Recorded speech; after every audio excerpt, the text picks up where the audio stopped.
Bases dropped on a new edition of Soccer Down Here. It is a Friday, and it's a wacky Friday with all kinds of rumors and innuendo and drama and all kinds of stuff. And things were already getting rumored last night and then getting refuted this morning on Instagram, and none of it makes any sense. We will do our best to try to make sense of everything today. I make no guarantees. It's probably going to be one of those days. We do know on the MLS CBA front that the deadline that was last night at midnight was extended to tonight at midnight. I take that as a very good sign. I don't think you extend it 24 hours if you're not close. I don't think you extend it 24 hours and then say, yeah, we're nowhere near, so we're going to have to do a lockout. Like, it doesn't seem like it could be bad news. I'm sure there's people spinning it as bad news, and maybe it is bad news.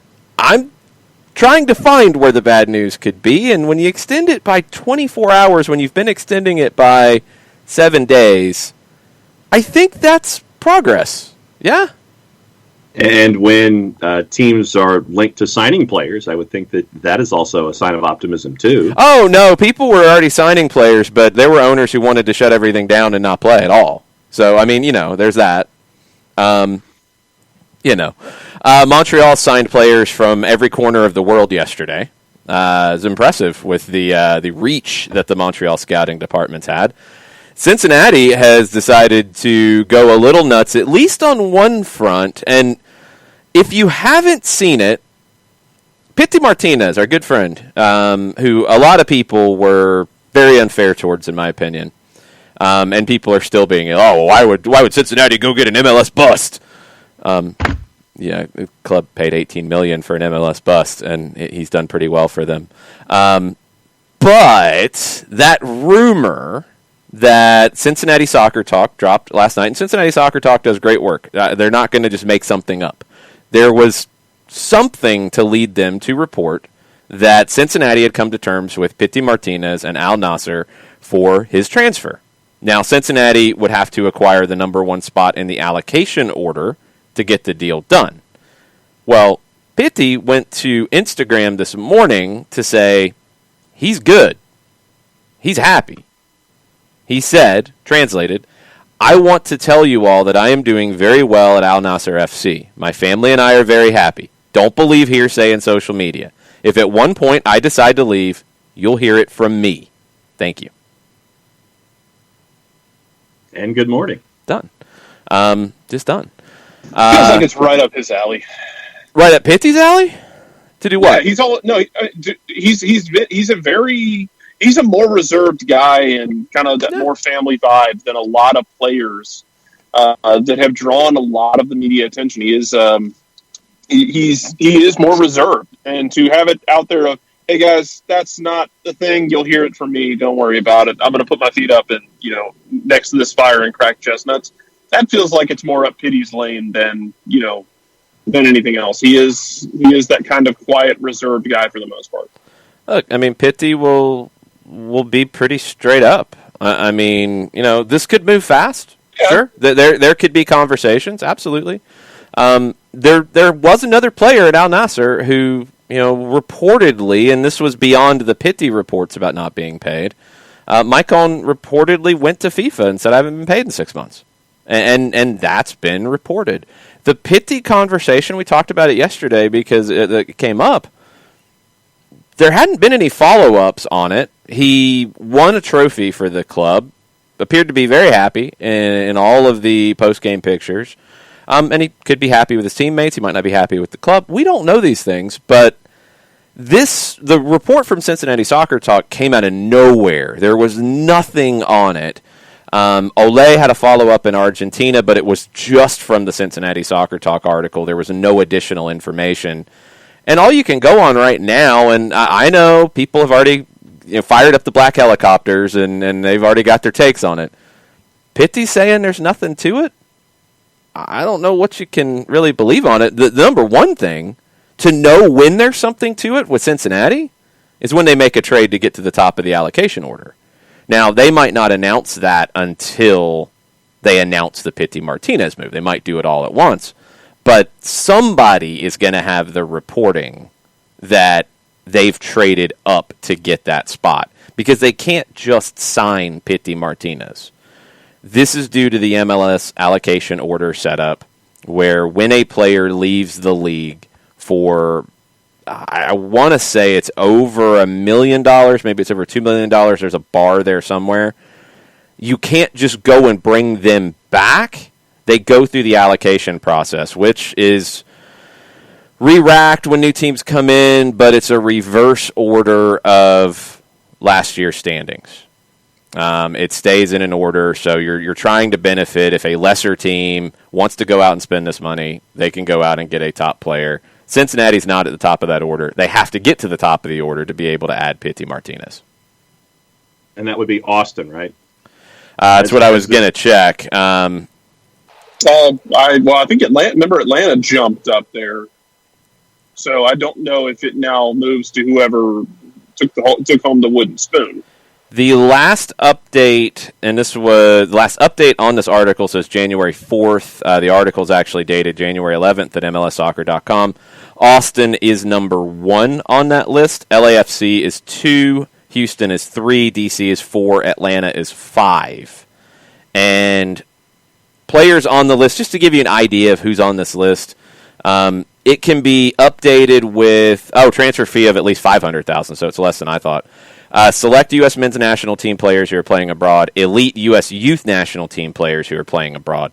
So Miguel Almiron's on the list. Tyler Adams is on the list. Carlos Carmona is on the list because of the transfer fee Atlanta got from Colo-Colo. Alphonso Davies, of course. Chris Durkin, young American who went from D.C. to Belgium. Albert Ellis is now on the list. Jack Harrison, Sebastian Giovinco, and that's a name that has come up before with the LA Galaxy. They would have to trade up from 8 to 1 to get it. Austin's in a prime spot. Now, the question in the Twitch pitch was, so this means Austin will sign him. Not necessarily, because Cincinnati, according to Cincinnati Soccer Talk, and this I'm going on their report, Cincinnati has come to terms with Pity and the club for the transfer. Now, Pitty's saying they haven't, but we'll leave that to the side for a second just to follow how this would go down. Just because Cincinnati agreed to terms doesn't mean that Austin would. The allocation order, you have to agree to terms with the club on the transfer, but then you also have to be in the spot to get the deal.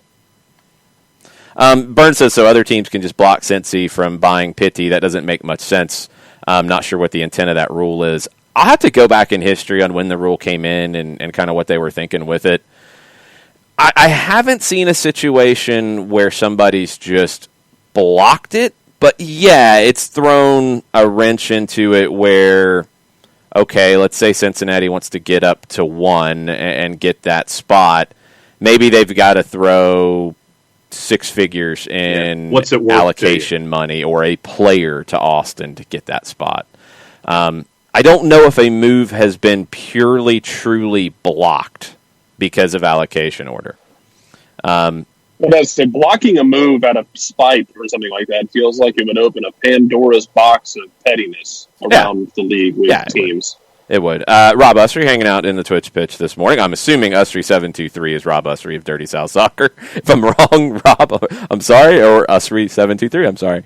And this is a good point. Cincinnati and Al Nasser agreeing to terms and Pity not wanting to go to Cincinnati can both be true, and they absolutely can. Yep. That's why the wording from Cincinnati Soccer Talk is very important. They say they've agreed to terms. They say with Pity and Al Nasser. So, we'll see where it goes. But this has gotten a little. Not more everybody loves Skyline Chili, so. No, I mean, it's not as good as Waffle House or whatever Pitty's eating in Saudi Arabia, I'm assuming. I'm not a Skyline Chili fan. Sorry for the Cincinnati slander at 9/11 this morning. But, yeah, Skyline Chili's kind of gross. I'll eat White Castle. So I was going to say, so are you a chili three-way guy at Steak and Shake over No, I eat Skyline? real chili, not Steak and Shake or Skyline or any of those chilies. I eat, like, real chili. Like, somewhere, probably somebody with a large beard and a smoker. Yes. Yeah, I'll go to those places. Just saying. Okay. Just saying. The other thing that Cincinnati... The chili cook-off at Stone Mountain, that was always a lot of fun. Look, I've been I a was there judge. one year when some guy had like a 30-foot derrick, oil derrick, and literally like hit a button and shot chili out of it into the air. As a former judge of the Tucker Chili Cook-Off in Tucker, Georgia, I can't eat Skyline Chili or Steak and Shake Chili or any of that stuff. I have standard stuff. You're contractually obligated not to. I have standards. Now, the other thing on the Cincinnati front, and yes, Thomas Jewin, Texas chili is real chili. I've ruled on that in my judging capacity. The Cincinnati Post, and Cincinnati Soccer Talk are reporting that Cincinnati has come to terms with Sao Paulo for the transfer of Brazilian forward Brenner. Now, this is expected to be completed today. Should be one of the highest transfer fees ever paid by an MLS club for a player 21 years or younger. ESPN's reporting it's as high as $18 million. Cincinnati Soccer Talk has been told the fee is closer to $10 million plus potential add-ons. If it's somewhere in between, okay. If it's 10 plus the add-ons, I get it to 18 or whatever. The thing about Brenner is this is a guy who has scored 17 goals in 33 matches. 18 matches for the Brazilian U17 national team, 7 appearances in the 2017 U17 World Cup. Good finisher. I mean, Cincinnati needs goals. This is kind of a giant duh. Now, the other thing that Cincinnati's going to have to deal with, even if they add Brenner, and if they add Pitty, it gets more complicated. They've got 3 designated players already.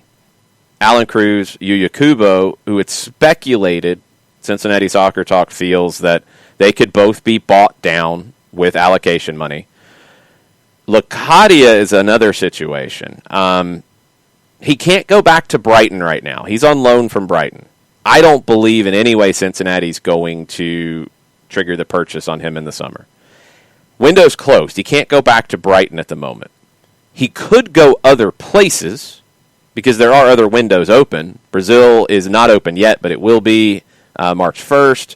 Russia is open. Russia is probably the biggest league that the window is still open. I mean, you could go to Argentina. I guess there's a few other places in South America you could go, but Russia would seem to be the one that might make sense. But you got to get that done because you can't get him off of a DP spot. But if you can buy down Kubo and Cruz, okay, fine. But then, do you have any allocation money left? Like it's tricky for Cincinnati. It's really tricky with how all this goes down. There's a lot of moving parts. So let's see what happens with Cincinnati, Pitty Martinez. Pitty has Instagrammed this morning in his Instagram stories to say, don't believe hearsay in social media. If I decide to leave, you'll hear it from me. Gracias. And all the reporting is that Brenner is coming from Sao Paulo in Brazil, and that one appears to be a done deal, should be announced today. That's where things stand. Everybody's jumping in now on the crazy Pitty's returning. It's not a guarantee he is. I mean, he's saying he's happy at Al Nassr. Now, could that be to say the right thing right now? Could that be to play hardball? There's a lot of things that could be, but that's what the man has said on his IG stories. That's what we can go on right now. So, that's just the Cincinnati part of all this. This is going to get interesting, and it's going to get interesting for Atlanta as well with silly season. The reports, and we talked about it just a little bit because it broke, the rumors did right before we left yesterday, Santiago Sosa, reports all over Argentina, it's pretty consistent across all the major reporters, that the deal is done. He is going to come to the United States this weekend. Most people have it as a $6 million deal. 70% of the players pass. That means River would have a pretty hefty sell-on fee. This is a player who has played a little over 20 games with the first team at River. a lot of top players ahead of him blocking his development. So if he's going to play, they need to make room for him or he needs to go. He's played often in a double pivot. So he's played it as two holding midfielders together. He's done that with the Argentina U20 national team as well. He has generally, in those situations, been the more defensive of the duo. He's comfortable on the ball, good passing range, hits the long ball well. What jumped out to me watching him is how comfortable he is dropping between the center backs in the build-up. He reads the game really well. His positional awareness, his tactical awareness for a player at 21 is really strong. Good coaching he's had at River Plate that's helped him. Before the 2019 U20 World Cup, he was linked with a $15 million move to Everton, and that didn't happen. He had a large reserve clause on him at River, a large release clause. That's not going to be met now. When you start doing the math, and we talked about it from another move, Ignacio Fernandez, yesterday, and there was one point yesterday where he was rumored to come to Atlanta. I think there was confusion in that, so we're going to push that to the side and not even go down that road because I don't want my head to hurt. Sosa being sold by River, also Ignacio Fernandez being sold to Atlético Mineiro in Brazil. River's looking at bringing in about $12 million for those two moves. Both are reported to be $6 million moves. They've got debts. So people have asked, why would they sell Sosa for this amount of money if he was rumored to go to Everton for that? What does this mean? It means Rivers needs money, flat out. They owe Fernandez money, according to Te'ise in yesterday's report. So even in the Fernandez deal, $6 million, that's for all of the pass. River owns 75% of it. Gimnasia would get 20% of that. The player would get 5%, although there's reporting that River's trying to get the player to waive that. They're probably trying to negotiate there because they owe Fernandez money, according to Te'ise, and that's going to have to come out of this deal too. Also, another reason why they need it, just beyond needing money at the moment, Rafael Santos Borre, top forward. His deal's up in the end of June. To sign him to a new deal, they got to get him fully from Atletico Madrid. That's rumored to cost about $3.5 million. So they've got a lot of things going at the moment on the River Plate side. And they're also in a situation where, look, I don't think Marcelo Gallardo's there for a whole lot longer. He hasn't won the league. He hasn't won a domestic title with River. They nearly did last time around. They fell at the very end. They nearly got there in the Copa Diego Armando Maradona. They didn't. That's the black mark on his time at River. The Copa Libertadores runs are great. 2 trophies, amazing. He hasn't won anything domestically. He's not going to be there a whole lot longer. I don't think he's in a position to say, let's move out some veterans and play Santiago Sosa. I think he's in a position like, I'm here for 6 more months, maybe 12. I want to win. I'm not trying to develop a young player. I want to win. So that's where things stand on the River side. That's where the Sosa deal seems to make some sense. Jarrett, I don't know how much time you've had to look at this, but we've talked about the 6.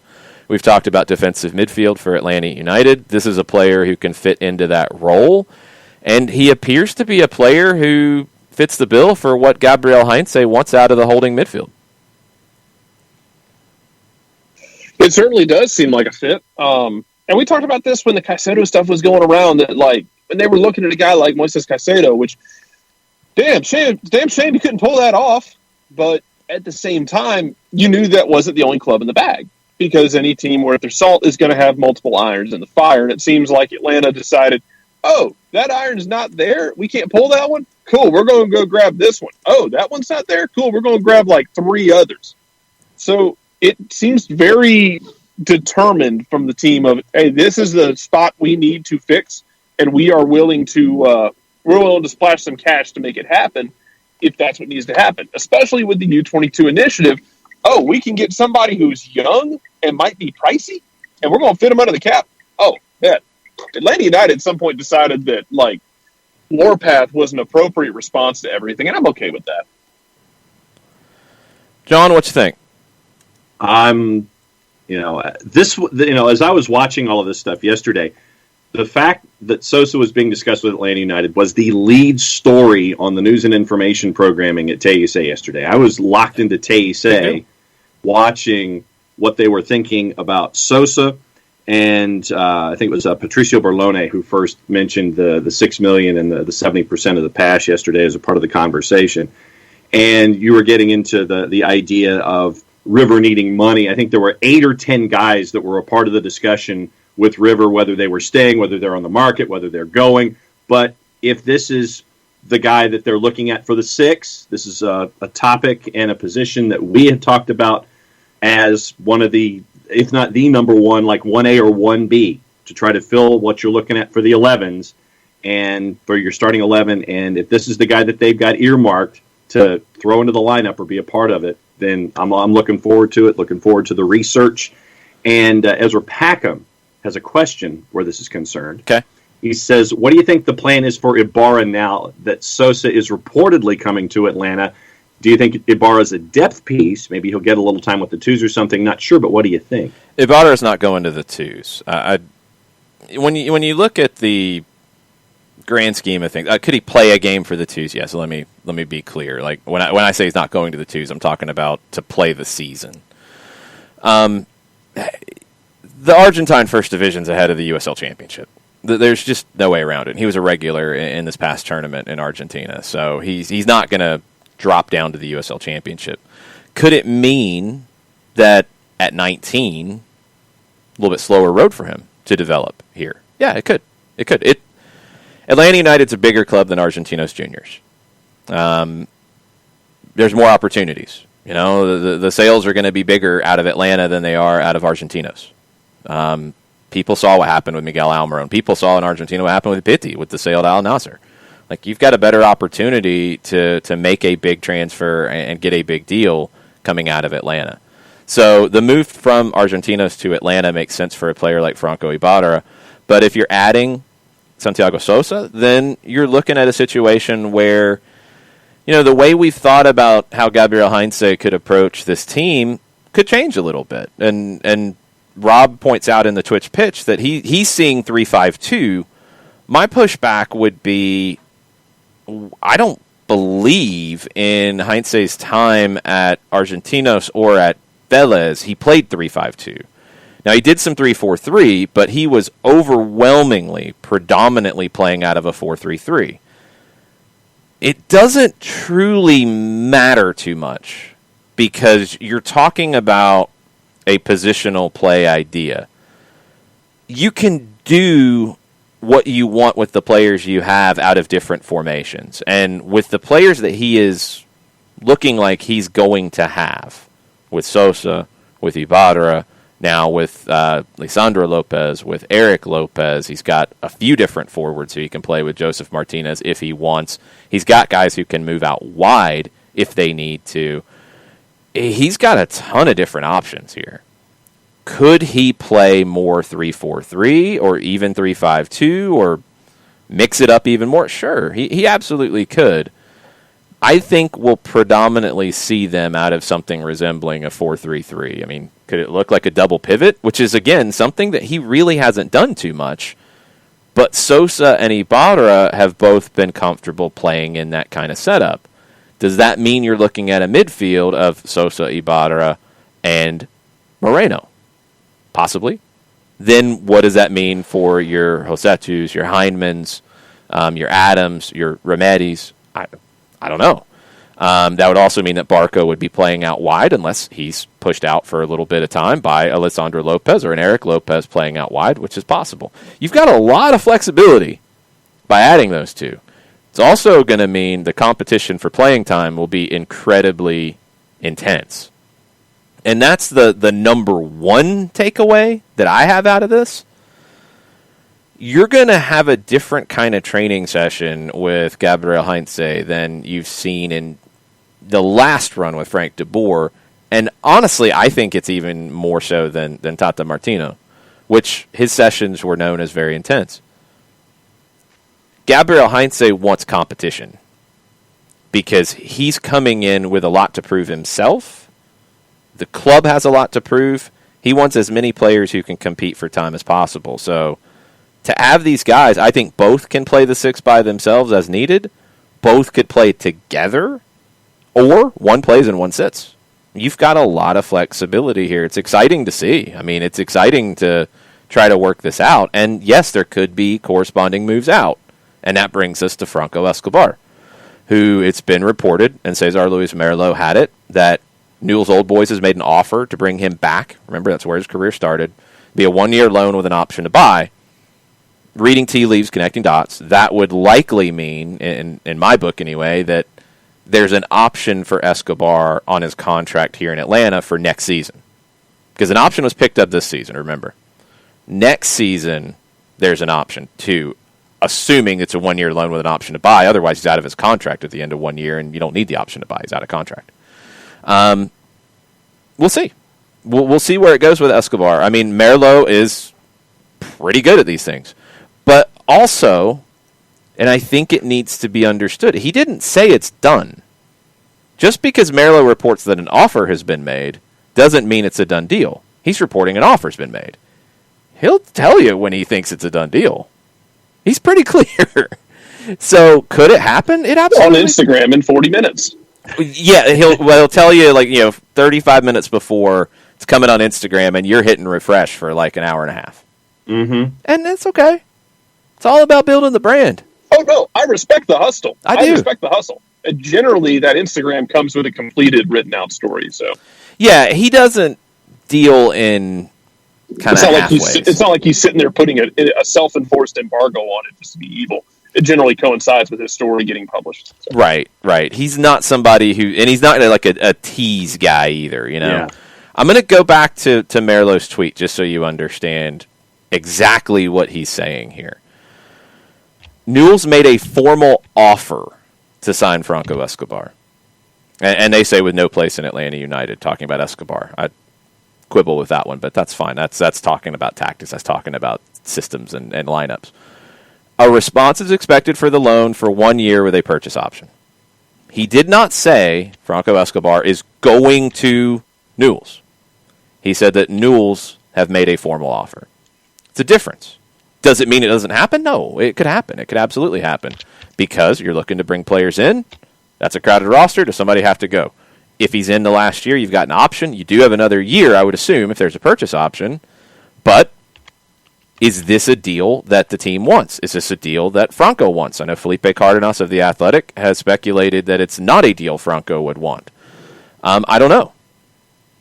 A lot of people thought coming in that this was a great move. I did too, for Escobar with Heinze coming in because of the relationship that they had at Newell's, which was very small, very short. Escobar was just coming up, but they were at the same place at the same time. Maybe Heinze feels like Lennon is the better right back option, and Escobar is not the best center back option out of Robinson, out of Meza, out of Campbell, out of Walks. I mean, out of all the different players there. I don't know. Or maybe it's in a situation where Newell's has made an offer, and it doesn't have anything to do with how Atlanta feels about it. We don't know. So that's where things stand. I know a lot of people would hate to see Franco Escobar go, me included. I think he's got a ton of potential. I thought last year was his best as a professional. I think he can be a captain in this club. But you always have to be listening, and you always have to be looking to get better as a club. And if you feel like you can get better here, you got to make the move. Because the clubs that rely on sentimentality are the clubs who end up hitting a wall at some point, and things fall apart. I don't know if that'll be the case here or not, but Merlo is reporting that it is an offer that has been made to Atlanta United, not that a move is happening. Very different wording that needs to be clarified. Shiva's in the timeline this morning, and she says, I get sad to hear rumors about Franco. Why can't we just pay him and keep him, same way we paid Joseph and kept him? Good center backs are hard to find. There's nothing at all about any of this about paying him right now. There's nothing to do with any of that rumor right now at all. There's not. So be careful with that one, Shiva, in terms of what's going on. All that has been reported are two things. Felipe in The Athletic reported that Atlanta United was listening to offers, or open to offers. I think open to offers is the proper wording. Which you're probably open to offers on almost everybody. Okay? Second, Merlo is reporting that an offer has been made by Newell's. Newell's is not a club with a lot of money, first off. Newell's, I believe, was doing a GoFundMe for their transfer budget a couple years ago. I'm not kidding. Like, I'm not exaggerating or making that up. They were crowdfunding a transfer budget.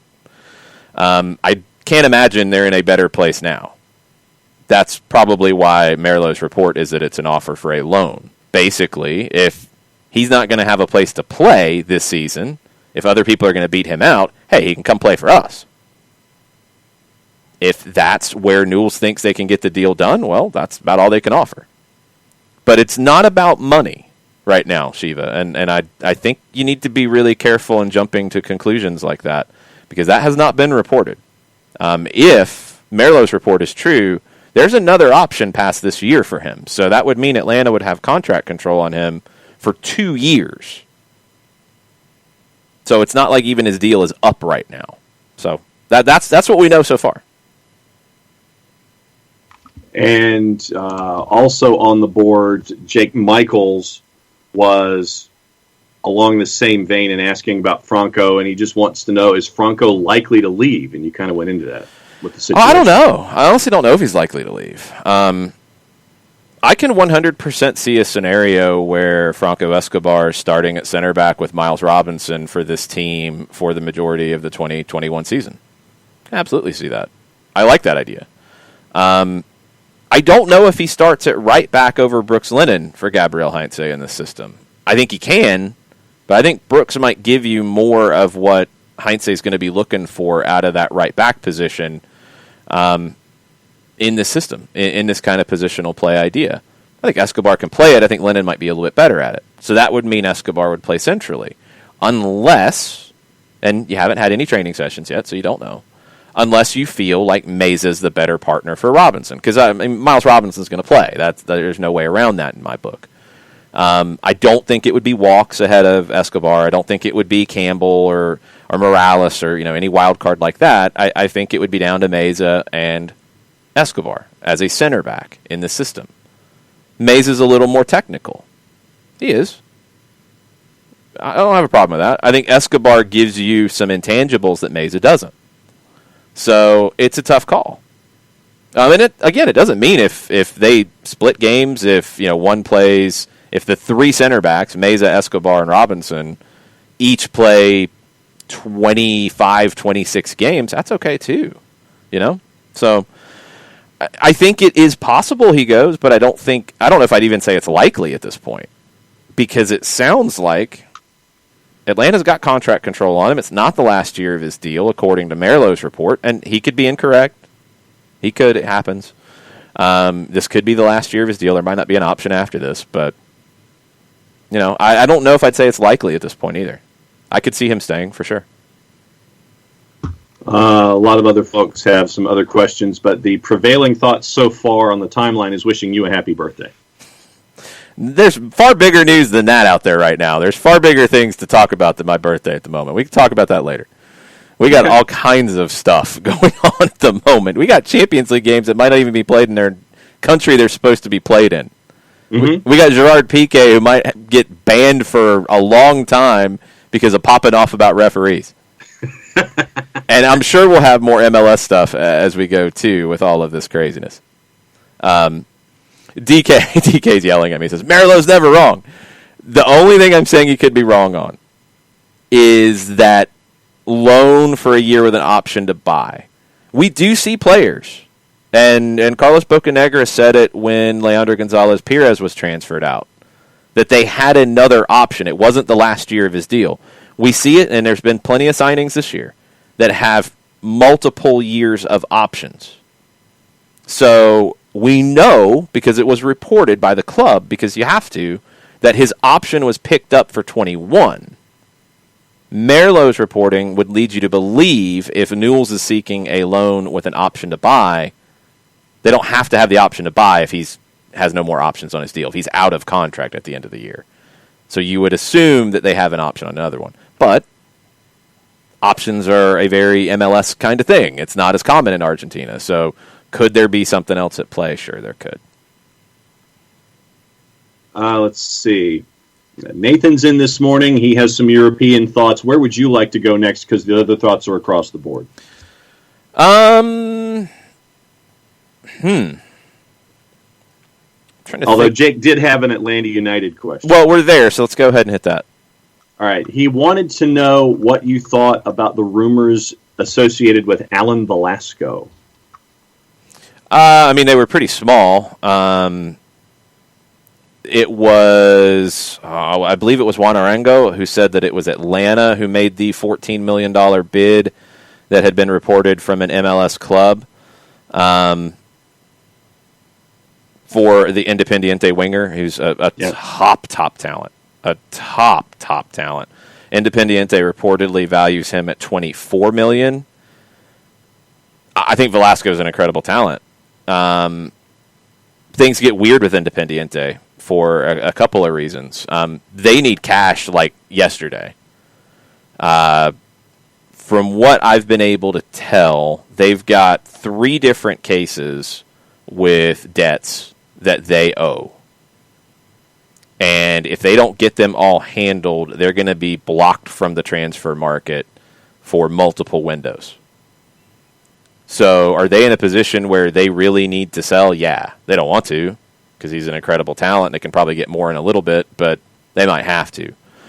If you can get him in a situation like that for a good rate, yeah, you jump on it.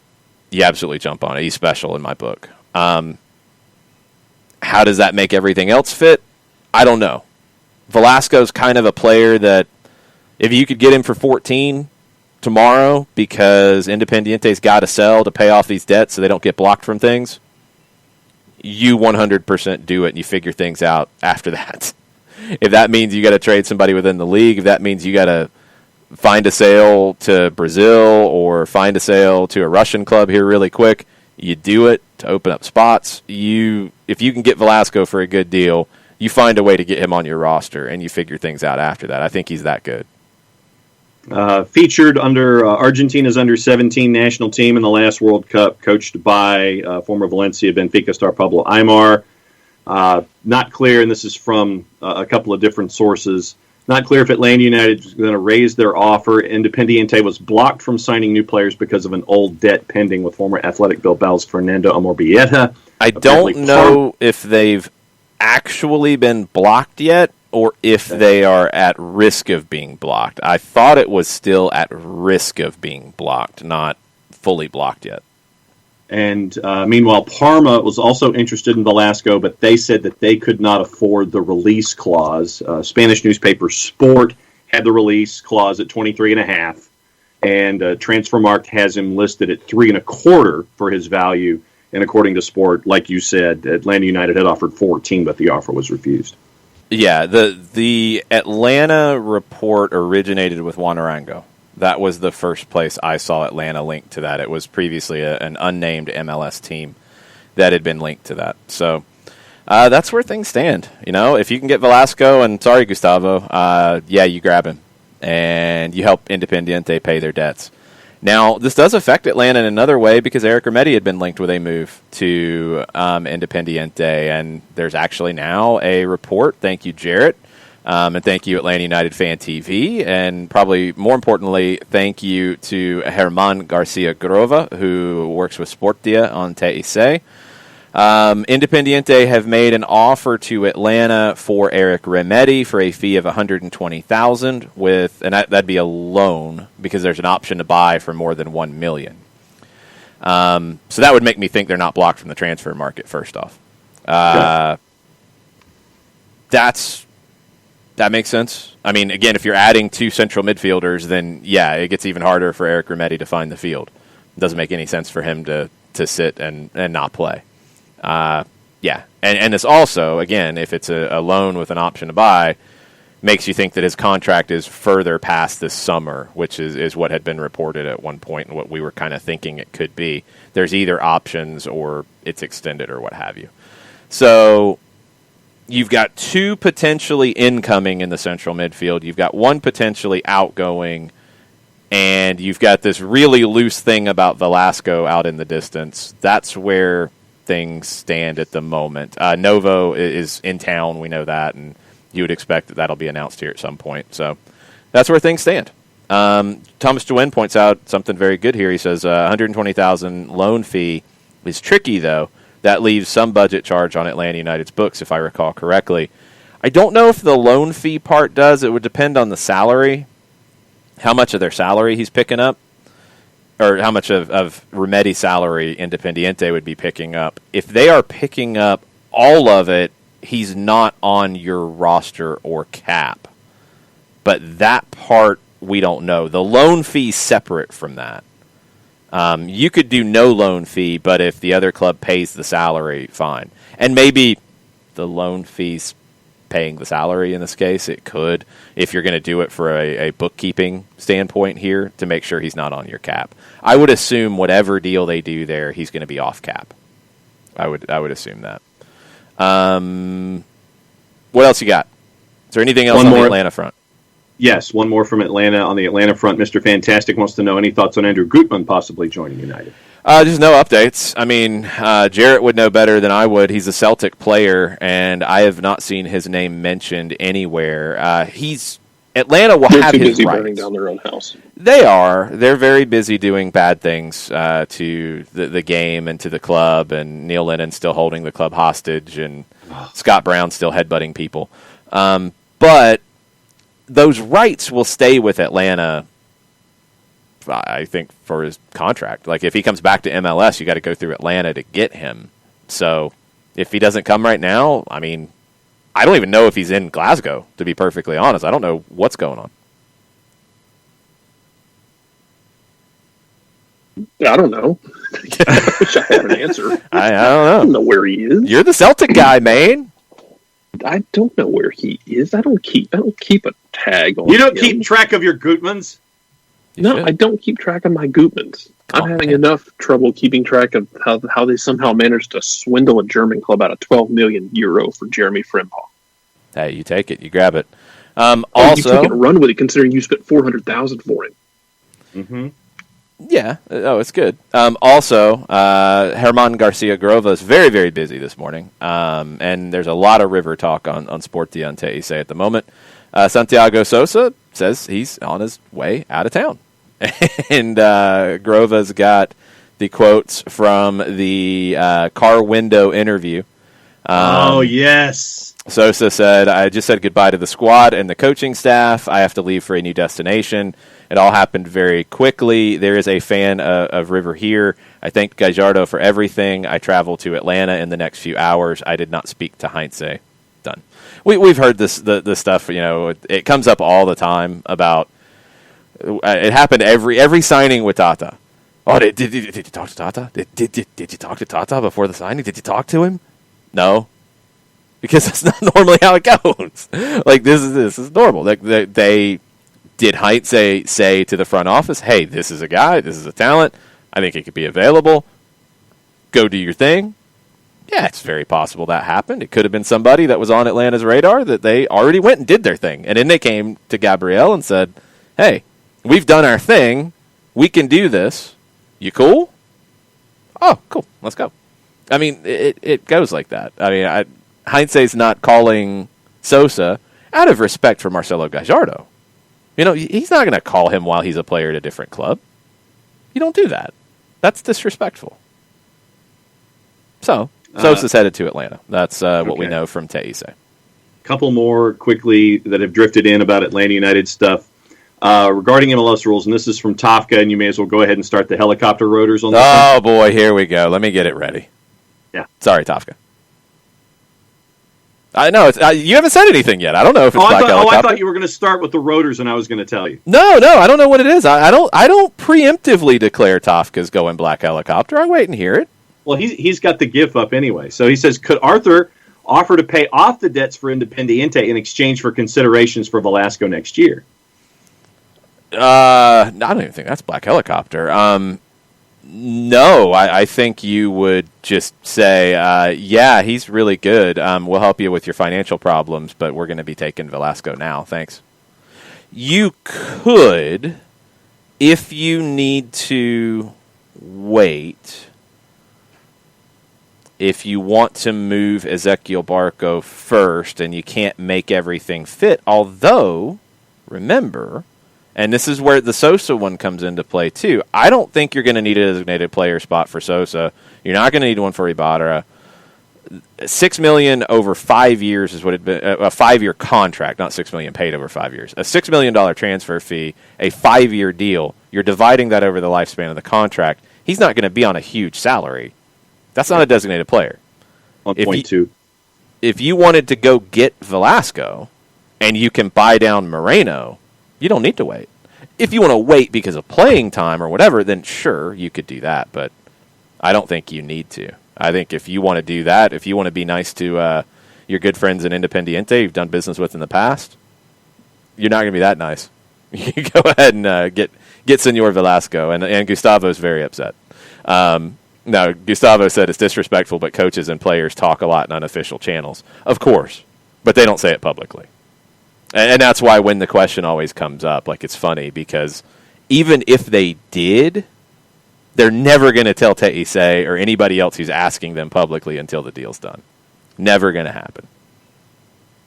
And then the last Atlanta United thought that has drifted in for now, Captain Redbeard wants to know, if Pity Martinez goes to FC Cincinnati, does Atlanta United get any kind of financial considerations?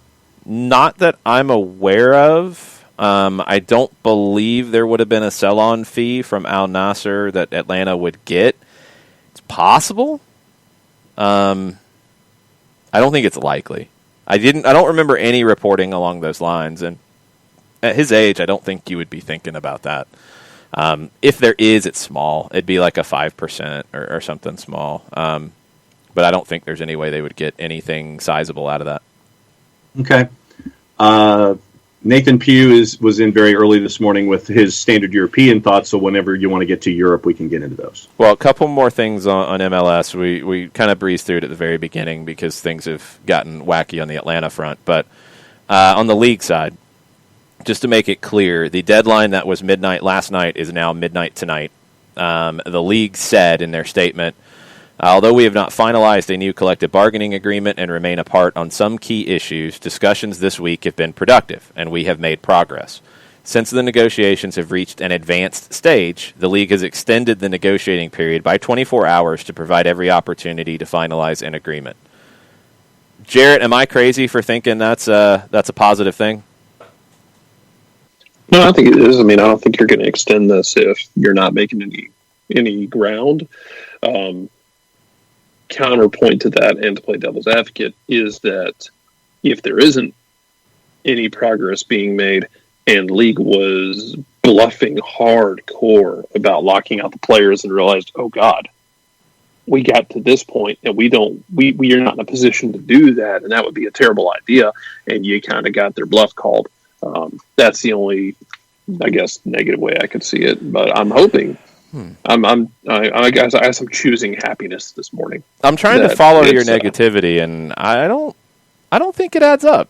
I think. Yeah. I mean, you could. No, I'm with you on the fact that you might have bluffed very hard on the lockout, and then you got called on it because of the PR perception and getting blasted for it, and that could push you into. Well, the owners have been so fantastically bad at the PR side of this entire debate. So I think they were okay early on. I think they got frustrated, and it showed in their statements, and you can't do that.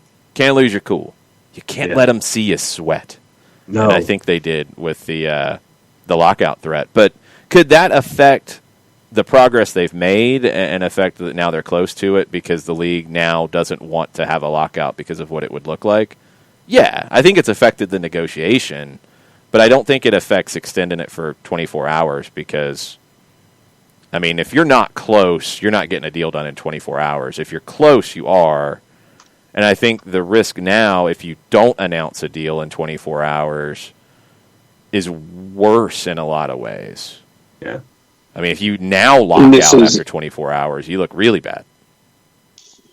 And see, and another thing is, baseball is in absolute mess right now because they're baseball and they love shooting themselves in the foot more than anything on earth. If they're going to screw themselves up, I think it is somehow even more imperative that if you're Major League Soccer, you find a deal. If you're the Players Union, you find a deal. Because you look at your prime summer competition, which is already waning year to year in terms of popularity and in terms of good decision making. And if they blow their own foot off here with their own negotiations about starting the season later and they start bickering like they did all last year, you have a potential of having a further crippled summertime competition in baseball. And I think that makes it even more important to make sure you get this done. Yeah. And if that means you live to fight in a couple years about this again, then so be it. But you have an opponent or a rival, I guess, who is in the middle of making a mistake, which you do not stop them from doing that, but you take advantage of it. I do have a question, because I saw it was retweeted. It came up a couple of days ago where the MLB PA sent out a solidarity statement with MLS PA. Has the MLS PA sent out a solidarity statement to the MLB PA? Because aren't they dealing with this stuff too? Yeah, I haven't seen one. I guess it's different because of the threats of a lockout, but still. Yeah, and you mentioned that the one league that we hadn't seen anything from was the NHL. I think it was yesterday the NHLPA finally decided to do their statement of solidarity. Oh, they caught up? Yeah, they caught up. Yeah, it's not a surprise. Hockey's the last one to understand what's going on. They're like, oh, man, we got to try to look good here. Oh, well, we're looking bad because we forgot. Good times. Good job, NHL. Good job, NHL. Every WC Corps, like everybody has MLB, NBA, NFL, WNBA, now the NHL, NWSL. All of them have, even the professional referees members organization, not pro, but the referees members association has as well. So, yeah, I think that's putting pressure on the league to get a deal done. All of this and the way that everyone is dealing with it is just, let's get it across the finish line at this point. That's for all sports, so people can enjoy it, but also make sure guys get paid. It just, God bless you, NHL and MLB. Y'all are kind of like the Kevin Owens-Roman Reigns match the other night. Like, okay, cool, yeah. Oh, this is awesome. Somebody got run over with a golf cart. I was going to say, who's the golf cart? You screwed up the finish. You screwed up the finish. Oh. Like it was going well, and then you screwed up the finish, and the whole thing now just kind of looks haphazard. No, good job. The only thing here is the finish. You're not judging it. I'm talking about for other sports. I understand, but in this case, I could honestly care less if one side is knocked out and you got to call it early, and the referee's putting the X up, tell them in the back, we're done. This can't continue. I don't care. As long as we get to the finish that we need to get to. It's like when you got a title change, and no matter what happens, you've got to have the title change in the ring that night. Yep. That's what's going on with the CBA negotiation. So I don't even care anymore. I don't care who looks bad. I don't care who said what. Across the finish line. I do not care. Drag that guy back in the ring and cover them and hit the bell. That's all I care about is get this thing done. Yeah, I don't care who wins the PR Stone battle Cold lands on his neck. You make sure you still finish the match. I mean, I don't want anybody to be laying on their neck. That's a little harsh, but okay. It's true. You get it done. And whatever it takes now, you get it done. Suck it up. If you've been offended, if you've been frustrated, if you've been aggravated, suck it up, get a deal done, announce it by the end of the day, and everything will be all right. That's all we want. We got a few more minutes before Mike Conti joins us at 10 o'clock. Jared, how long are you hanging? I'm going to go hunt down Andrew Gutman. So go get us an update on Andrew Gutman. What country is he in right now? That's what we need to know. He's not Carmen Sandiego. I don't know. He might be. I don't know where he is. In the world is Andrew Gutman right now? Okay, that timed out nicely. Good job. You kept it on rhythm. I'm okay with that. I give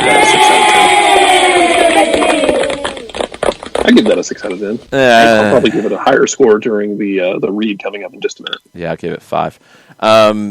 We do have to talk before you leave, Jarrett, about the new format for CONCACAF Champions League. Because we have not talked about we do. Because I'm excited about the idea of, man, you just took a West Coast trip in the middle of fall in a playoff race. What do you got to do now? You got to go play at Saprissa in the group stage, man. I don't know what the hell just happened. No. That would be incorrect, Jarrett. There will be no trips to Saprissa in the group stage. I know, but give me my hopes and dreams in the future. I'm smashing your hopes and dreams. What else is new? I'm breaking your hopes and dreams.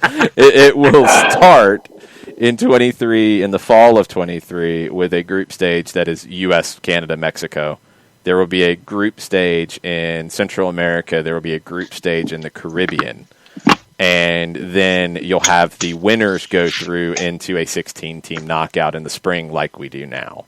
20 I'm so excited about this. Oh, I'm pumped about it. 4 groups of 5, 20 teams out of North America. 4 groups of 5, 20 teams out of South or Central America. 2 groups of 5, 10 teams out of the Caribbean. 1 Caribbean team goes into the round of 16, advances. Let's put it that way first. 8 out of the 20 in Central America go. 11 out of the 20 in North America go. There's then play-in rounds for North America and Central America to get to 16 in the actual round of 16, the knockout phase. You'll have the 21 tournament as normal, except the timeline's a little extended. You'll have the 22 tournament as normal. You'll have the 23 tournament as very normal because it's got to be done in the first half of the year because the second half of the year in 23 will be this group stage. Pretty sweet. And Leagues Cup will happen as well, and Leagues Cup is accounted for in this because the Leagues Cup winner will qualify for this tournament as well. So you're going to have like 7 teams, and Captain Ragamuffin says, sounds like too much soccer. Dude, what's wrong with you? You're listening to a soccer show. Come on now. We want more soccer. I'm wondering if this is factored into negotiations at all with the union and the league of, hey, they've announced this in 23, we're going to be playing more, so we need to talk about our cuts going down the road. It's not dramatic, though. It's 4 games. It's not a group stage where it's a group of 5 and you're playing 8 games. They've said it's 4 games. That's not absurd. You will have Leagues Cup for other teams that are involved. There'll be more MLS teams playing internationally, which I think is really, really good. Final thought, Jarrett. I'm going to go hunt down Andrew Gutman. I'm excited for group stages, though. Except they're not going to Saprissa in the group stage. I'm sorry. I know, but man, they still might have to go to Canada or Mexico. That'd be great. Yeah, they might have to go to Forge FC. Go to Hamilton, Ontario, and go play Forge. Oh my God! What if we go to Edmonton for a CONCACAF Champions League game in October? Yeah, well, October wouldn't be too bad, and it'd probably be on turf anyway. It won't be on grass. No, it won't. But yeah, you'll be playing You'll be playing FCE. You'll be playing the Eddies up there in October for a group stage. This would be amazing. And then 2 weeks from then, you have to go play in Lyon. Yeah, then you go to Lyon. Good luck. Good times. Champions League. Once again, another situation where Champions League and Europe really have nothing on the stupidity and just insanity of CONMEBOL and CONCACAF. It's going to be good times. Find us.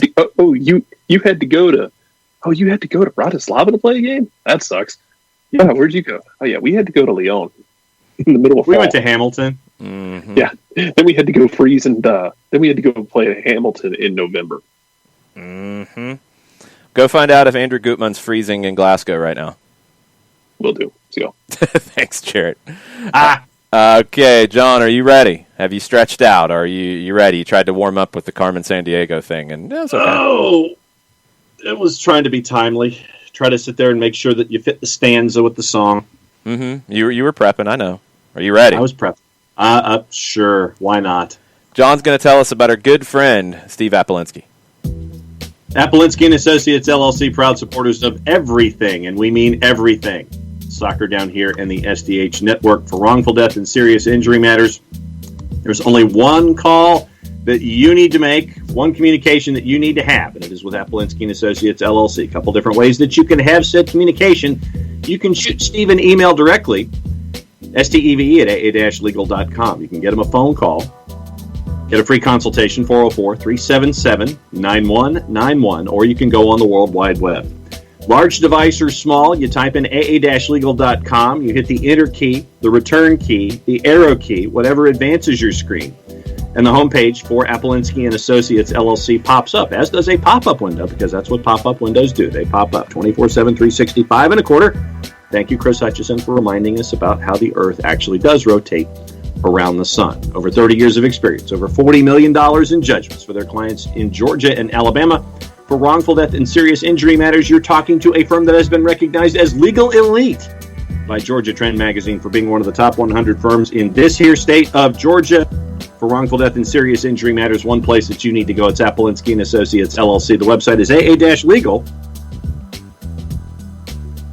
toofast.com.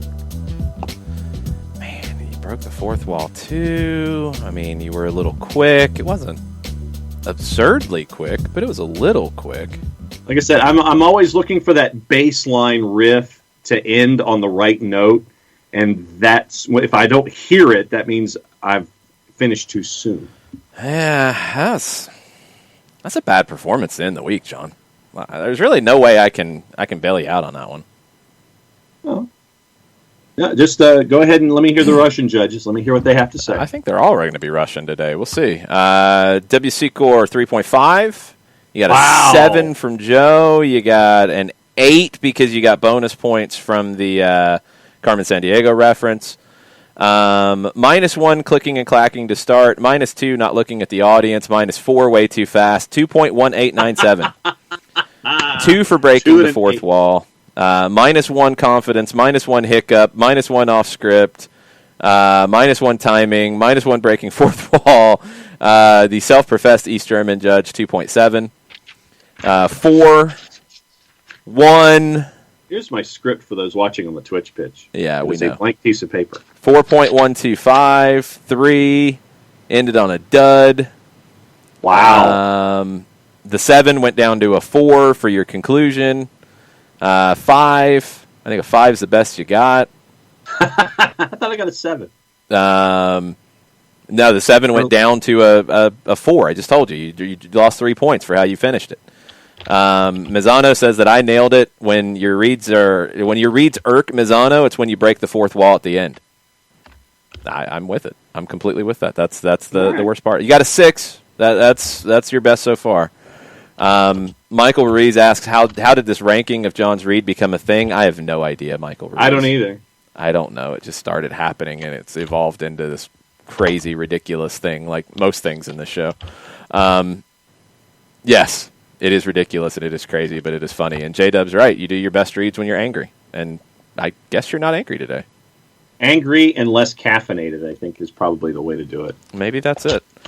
Let's see if Mateo can get Mike Conti on the line, because we can talk about Atlanta United and MLS and other such things with Mike. What's up, Mike? Guys, what's going on? Happy birthday, by the way. Thank you. We are. What's the number? I don't really care. It's 44. I'm old. Good. Well, you're older than me still. That has not changed, so that's good.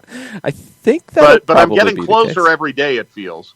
I think I'm getting further away every day, to be perfectly honest. Well, happy birthday. I hope you enjoy it. Friday birthdays are the best because you got the whole weekend to celebrate, and hey, it's Super Bowl weekend as well. So that's a double whammy. That's great. I hope you have a great day and a great weekend. Yeah, it'll be relaxing. I will be actively avoiding the Rona. That will be my play. That would be smart. That would be a smart play. Well, and if there is a labor agreement, it definitely will be a happy birthday for Jason. Yeah, I mean, we'll see. It seems like we're in a pretty good spot, guys. I mean, I don't know if you get a different sense than I. I think so. I think it's good. Really Go ahead. No, I think it's good. I took it as a good sign. I was positive when I saw it.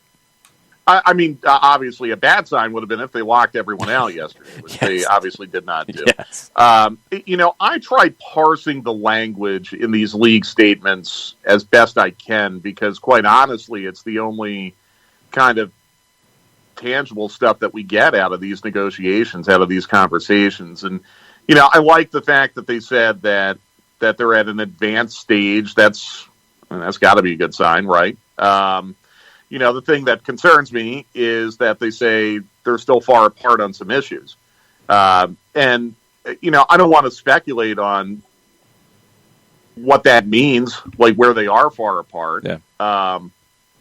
But it sounds like, again, they're not there. They're not at the finish line. And I know that there was some optimistic reporting, I guess, very early in the day yesterday before this 24-hour extension was reached.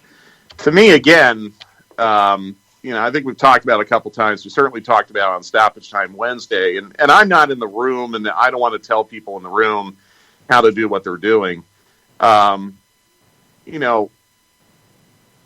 A 24-hour extension, I'm not quite sure is going to give everyone enough time to do what they need to do. And there feels like there's a certain element of doing this at gunpoint in play that I think if we all just take a deep breath and understand that if both sides take their time, we can probably get this done in the next few days. I'm not exactly sure it's necessary to put another 24-hour deadline on things. That seems to be kind of an unnecessary step in what I hope is a good faith negotiation by both sides. But that's just my opinion. And like I said, I'm not in the room. I'm not trying to tell the people in the room how they should be doing their jobs at all. See, I kind of took it as if they hadn't finalized it by midnight, they had to do something. I don't think they could just leave it with the positions that both have taken. So they had to extend it. If they had extended it a week, I'd be far less positive. If they extend it, so you're interpreting it as we extended it 24 hours because we're that close. Yeah, that's how I take it as 24 hours to get it finalized, to get it done. Yeah, because I think if you'd done it a week, okay, it's probably somewhat neutral. If you did it for 24, because now if you then extend it for more time after this, then it's like, well, why didn't you just extend it for more time initially? Why didn't you say it's through the weekend or till Monday or whatever when you extended it? So they got to be close. I mean, I hope so. We went through the numbers, and it was like 50 to 70 million was what was separating it. If you're talking about finding a way for the league to save 50 or 70 million, and the players just do not want to give the second year, or vice versa, they do want to give, they're willing to give the second year if they get concessions the other way. If we're talking 57 million spread out over 50 to 70 million spread out over 5-6 years, you can do that. You can find a way to make that work for both sides. Yeah, I agree.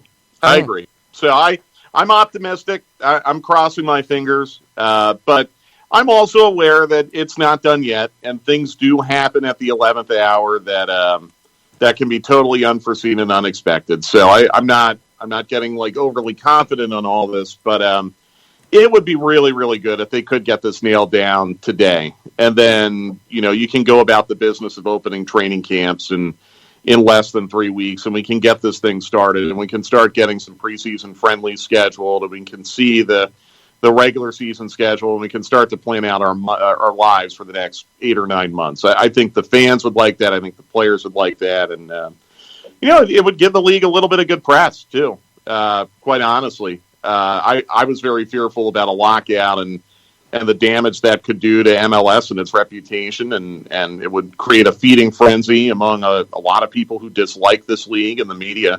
If they can get this hammered out and both sides are happy and there's no kind of under-the-breath sniping at either side on the way out of this like there was back in July, then it's going to be good for the league. It's going to be good press, and we can just keep it moving.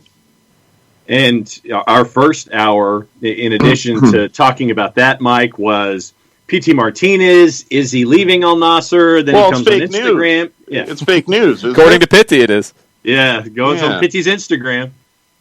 Yeah, I'm still a little confused on, like, is he actually getting paid by Al Nassr or not? I don't know. That'd be the first thing. There hasn't been anything else about it, so I don't know. Yeah, I mean, I've heard some pretty convincing, no, he's definitely not getting paid. And then I've heard some pretty convincing, yeah, no, they're paying him. So I don't know. Cincinnati was a very odd team to be getting into that sweepstakes if it was true. I don't know where that would leave Jurgen Locadia if those reports were true. I think he's gone. I don't know if you can get rid of him right now, but he's ultimately gone as soon as you can do it. Yeah. So Look, I mean, if Pitti came back to MLS, I think he'd be a force to be reckoned with. I do. I really do. But I'm going to take Pitti at his word on social media to not believe what's out there, and that all of that Cincinnati chatter last night may have been fake news. But it definitely got my attention when I was at the Hawks game last night. I was very surprised to see that. Bernd actually has a question for you about that.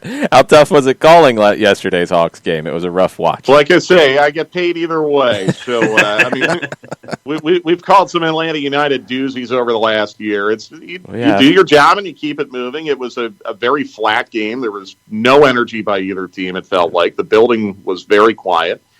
But, you go there, you do your job, and on to the next. So, if anything, it was great. I could start preparing for the Toronto game pretty quickly. Okay, so then what is this about? How is Trae Young being so disrespected in the voting? Were you sixth? Well, remember the top two would start. So, I mean, he's sixth, but he only needs to get up to second. I don't want people to be upset with me for saying this. I don't really think it's that disrespectful right now. If you look at the five players that are ahead of him. James Harden's going to be ahead of Trae Young in the Eastern Conference vote among guards. Kyrie Irving's going to be ahead of Trae Young.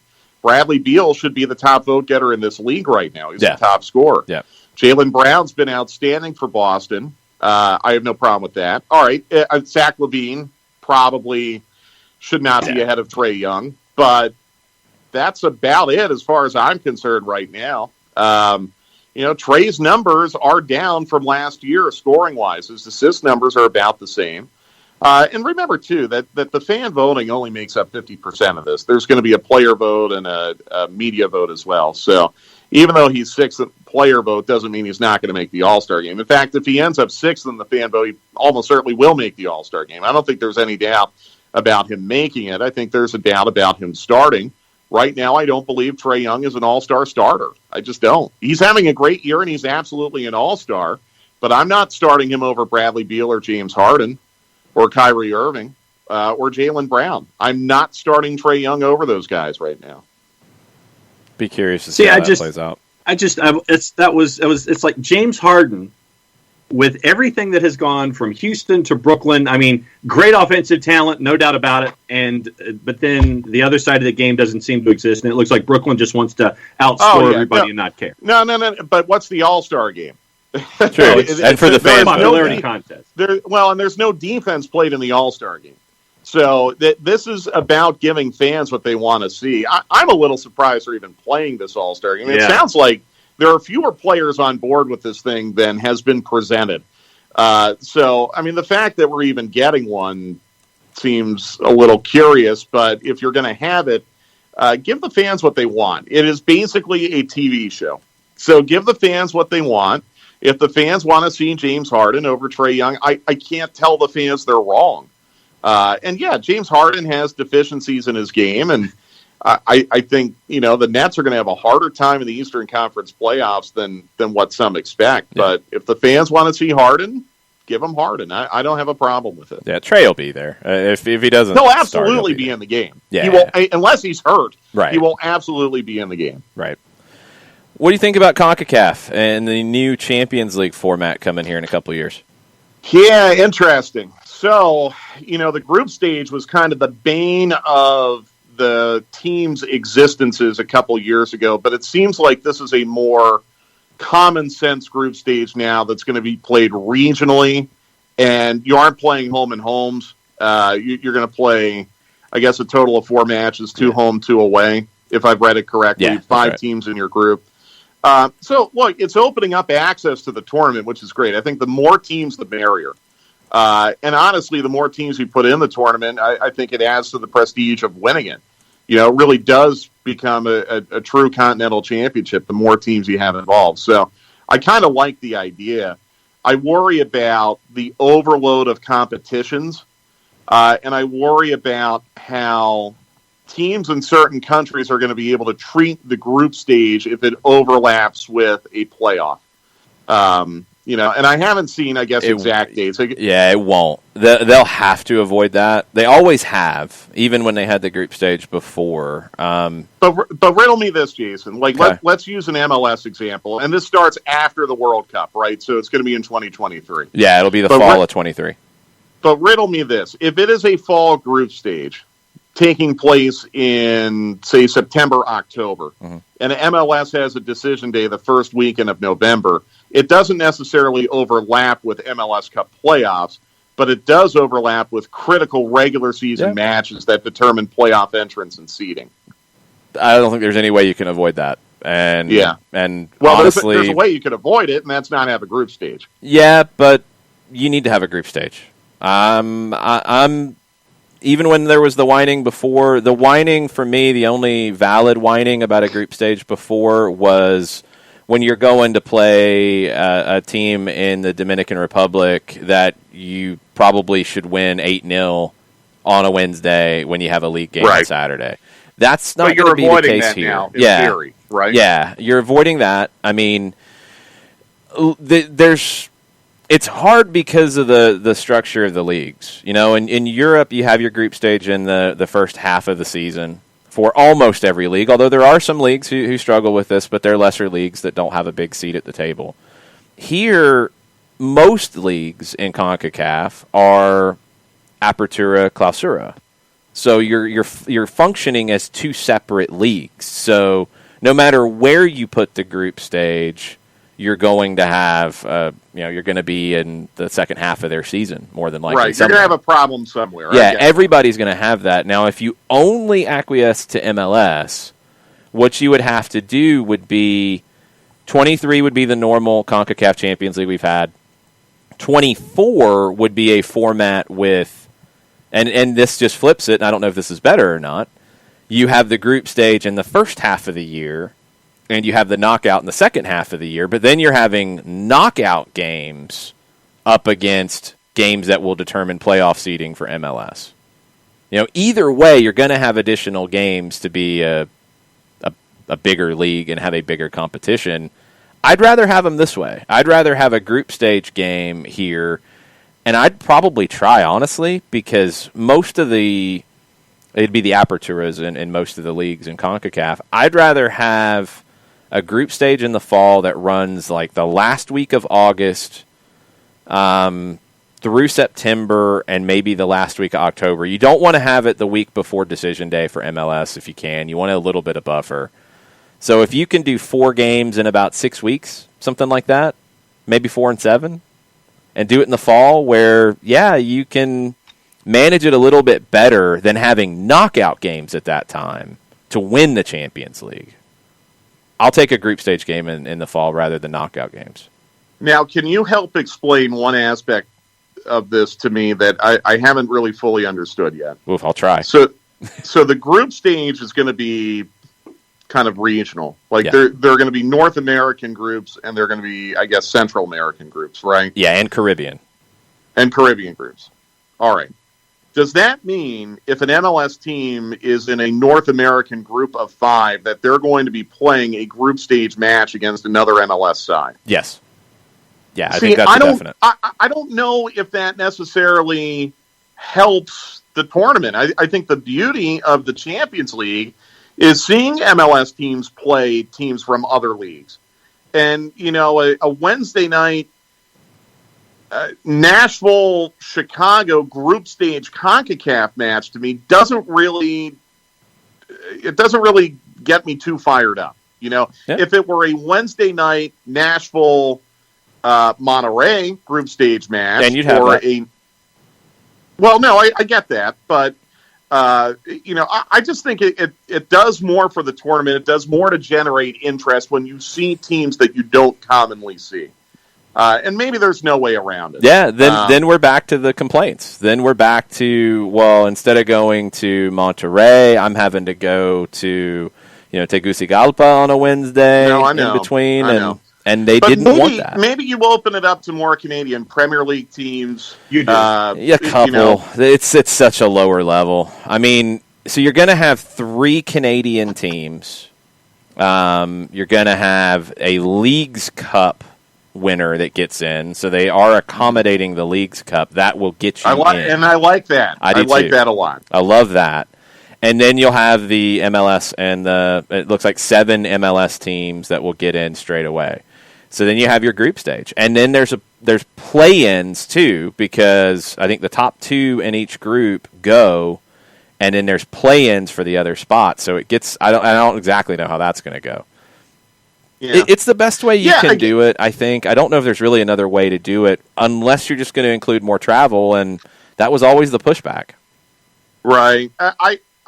It's tough. I'm weird because I like the existing format. I know there are a lot of people out there who favor expansion of the Champions League, and expanding it in theory is not a bad idea. But it feels like a lot of competitions. It feels like a lot of competitions when you already have a lot of league competitions and U.S. Open Cup. But again, I mean, this is common for other parts of the world. Yeah, I don't think MLS can complain here, and I don't think the players have any leg to stand on to complain. I mean, if you're playing in England and you're playing 38 games in your regular season versus 34, now I know playoffs after that, but you're not guaranteed to get in, so, I mean, you can't really count on it. You're playing right now 6 games in group stage for Champions League or Europa League, and that's expected to go up to 10 with the new changes that could be happening very soon. So you're 38 plus 10 or even 38 plus 6, and you're playing 34 in MLS. Everybody's got cup, so that's a wash. England has a League Cup to add in too, which is ridiculous.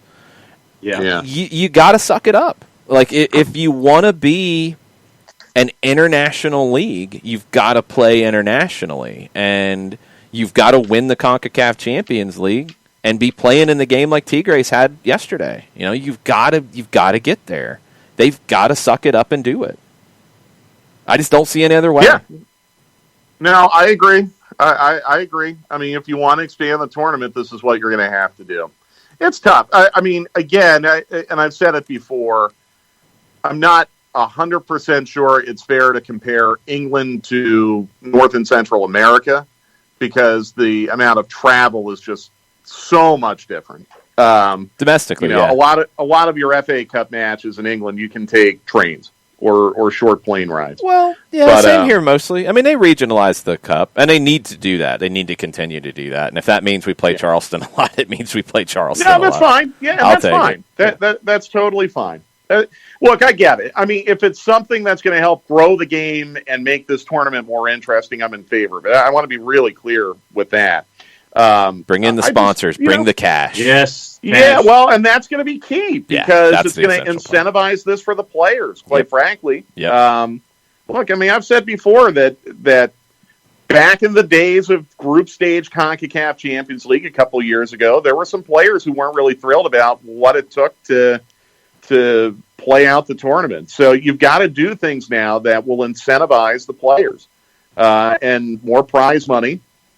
And, a better broadcast contract would go a long way to doing that. Is going to be a big help. So I want to be really clear. I love this competition. I love this tournament. Part of what makes this tournament so special to me is having the chance to go to Herediano, to go to Motagua, to have a chance to play Club America, to have a chance to play Monterrey. I love that. A group stage match against New England Revolution's not going to get me as fired up. But no, it's not. Honestly, it's not. Oh, Mike, trust me, I'll be yelling so much about that and what it means. I'll get you fired up. All right. Well, it's different. Like, the trade-off would be, and I'm with you, in a perfect world, I would rather have a group of Atlanta, León, Saprissa, and a team from the Caribbean. I would rather have that. But they don't want to do that logistically, and I'll take the trade-off of, instead of that team from the Caribbean, it's New England, and instead of Saprissa, it's Tijuana. I'll take that trade-off, or it's Edmonton or whatever. I'll take that trade-off to get more meaningful games, because the CONCACAF Champions League is the only other trophy next to MLS Cup for me. Supporter Shield is not that anymore. The Open Cup is great, but it's a step down. Club World Cup, we hadn't even been in that conversation, so leave it to the side. CONCACAF Champions League, if you're in a position to win that, you go for it, no questions asked. If that means it hurts your playoff standing a little bit, instead of being a second seed, you're a fourth seed, you go all in. That has to be presented as the pinnacle.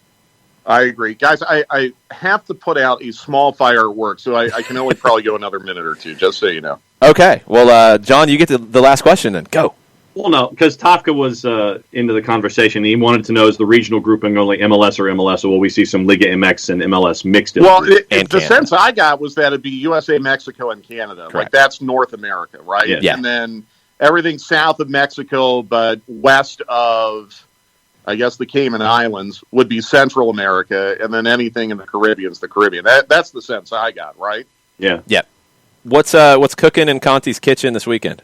You know, with Super Bowl, I think I'm going to smoke some wings, but I've got to consult with Leanne and see if that's what she's about. Like, Leanne is so disinterested in this game. She's like, I don't care about the commercials. I don't really care about Tom Brady, and I get it, but like, how can It's you the not, happening of the Roman how numeral can you classic. not watch the Super Bowl, right? Yeah.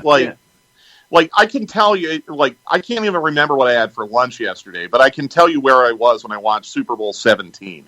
You know, it's a part of Americana. So I've got to do some lobbying, A, to convince her to watch the game, and B, if we can maybe have some bar food with it. So if I win, I'll have some smoked wings on Sunday. I'm hoping she'll let me. That sounds like a good plan. Thanks, Mike. So, sorry I have to jump away, guys. No, Something popped up here, very minor at work that I have to deal with. But Jason, happy birthday. Enjoy Thanks, it. man. Thank you.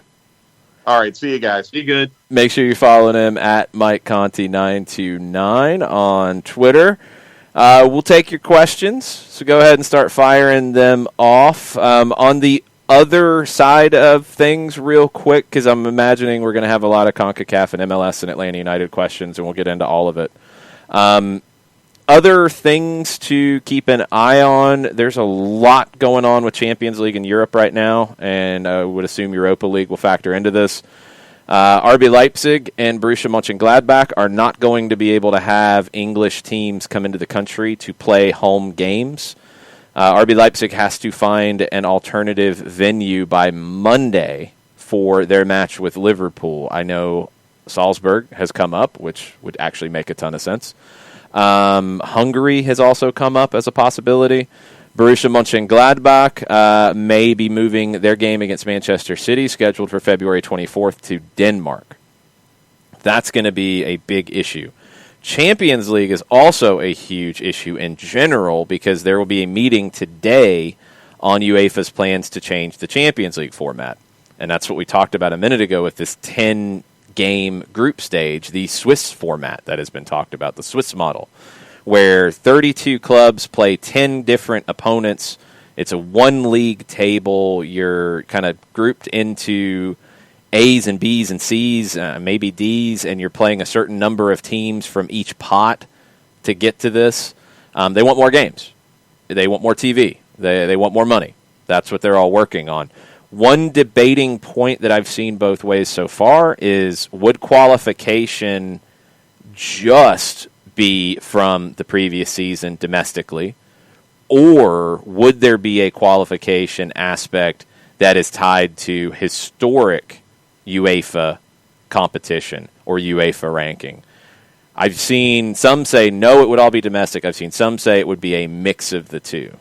The Super League idea would protect the big clubs and they would automatically be in whatever competition. UEFA is trying to find a compromise. We'll see if they do. That's the big stuff in Europe. That's going to continue to be a huge talking point today and the rest of the weekend. CONCACAF has some talking points as well, with World Cup qualifying scheduled to start in March. Not for the U.S., not for the teams that are already in the octagonal. The old hexagonal is now the octagonal. The qualification preliminary rounds. They might have to have them at a neutral venue. And this is the challenge that CONCACAF is facing. Victor Montagliani, the president of CONCACAF, said, listen, it's not going to be as easy as it was before when you just got on a plane and you play or you play at home. Obviously no fans for probably the vast majority of these games, if not all of them. There'll be neutral venues for some of them. Canada, I would think, would be a neutral venue. Although it would be a home game, it would still be a neutral venue because they're not allowing people in. So Canada's going to have to go play somewhere else. These are huge challenges for these early games because you're not dealing with the heavyweights where it's a little bit easier for your U.S.'s and your Mexicos and even your Costa Ricas and Honduras's. You're talking about some small teams that haven't played in a year and don't have a lot of funds to deal with. And some of the islands from the Caribbean, like, how are they going to do all this? Like, I don't think all 30 teams that are set to play in this preliminary round play. I don't think there's any way they can. I completely think that CONCACAF is going to have walkovers. They're going to have teams advance automatically. They're going to have forfeits because they have no room to bump anything back. They're out of time. You've already added 3 games to the September window this year and the October window. So think about that from an MLS perspective. When you get late in the season and players go on international duty in CONCACAF in September and October, they're not playing 2 games, they're playing 3.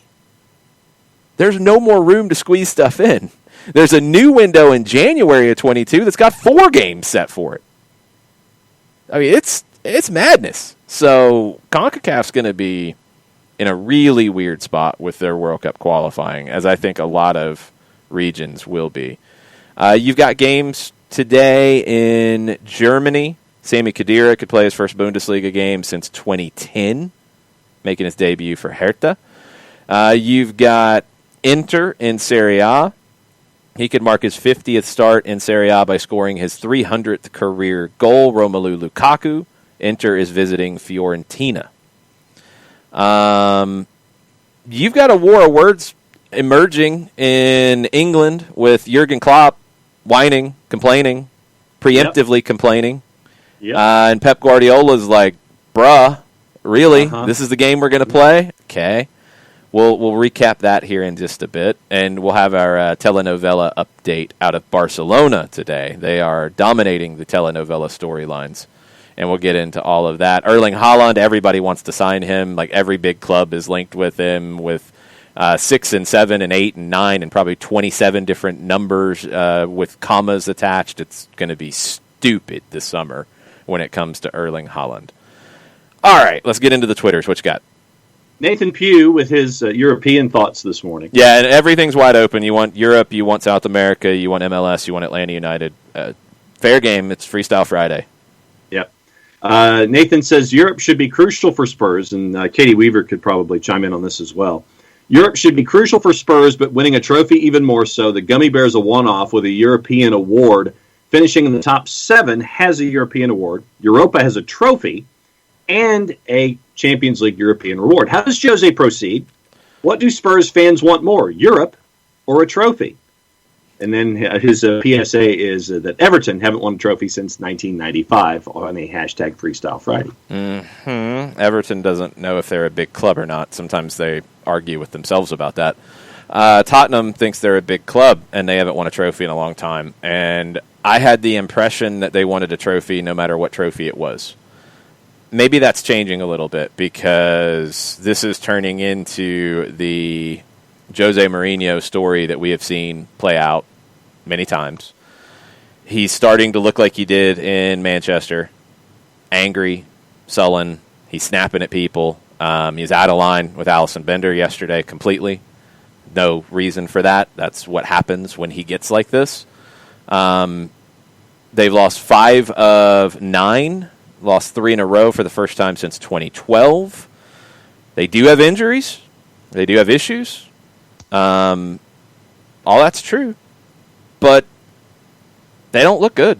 In any way you want to define it, would winning a trophy make it all okay?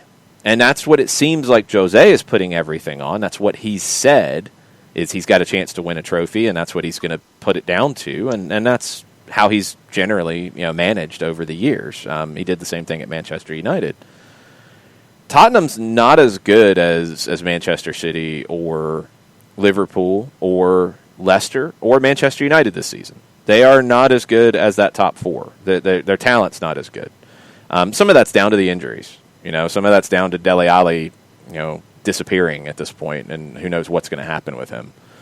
But with that, I think winning a trophy would be okay. But I'm seeing what we've always seen with Jose when it gets to this point. It seems like it's turning into everybody's against him, he's angry, and it's not going to go well. If they win a trophy, I think it's fine. But he's not going to be there a whole lot longer, in my opinion, at this point. I think if he wins a trophy, they should probably shake hands and go, but they won't, and then it'll be bad next year. If he doesn't win a trophy and they continue on the form they're on right now, I don't think he makes it to next year. Yeah, no, it's just, you don't have Lo Celso, you don't have Kane, Dele Alli, you don't know what's up with him. And without Kane in the lineup, literally you look at Tottenham, and, the Gareth Bale experiment has failed. Awful. And you sit there, and it looks like everybody just wants Son to do it. It's like, okay, ball's yours, go for it. And everybody knows defensively to collapse, and it's just the results aren't there. And it's got to be frustrating for Spurs fans, but they're just not very good right now. That's the bottom line. Back-to-back home losses. It's bad. And the flip side, look, they're not good right now.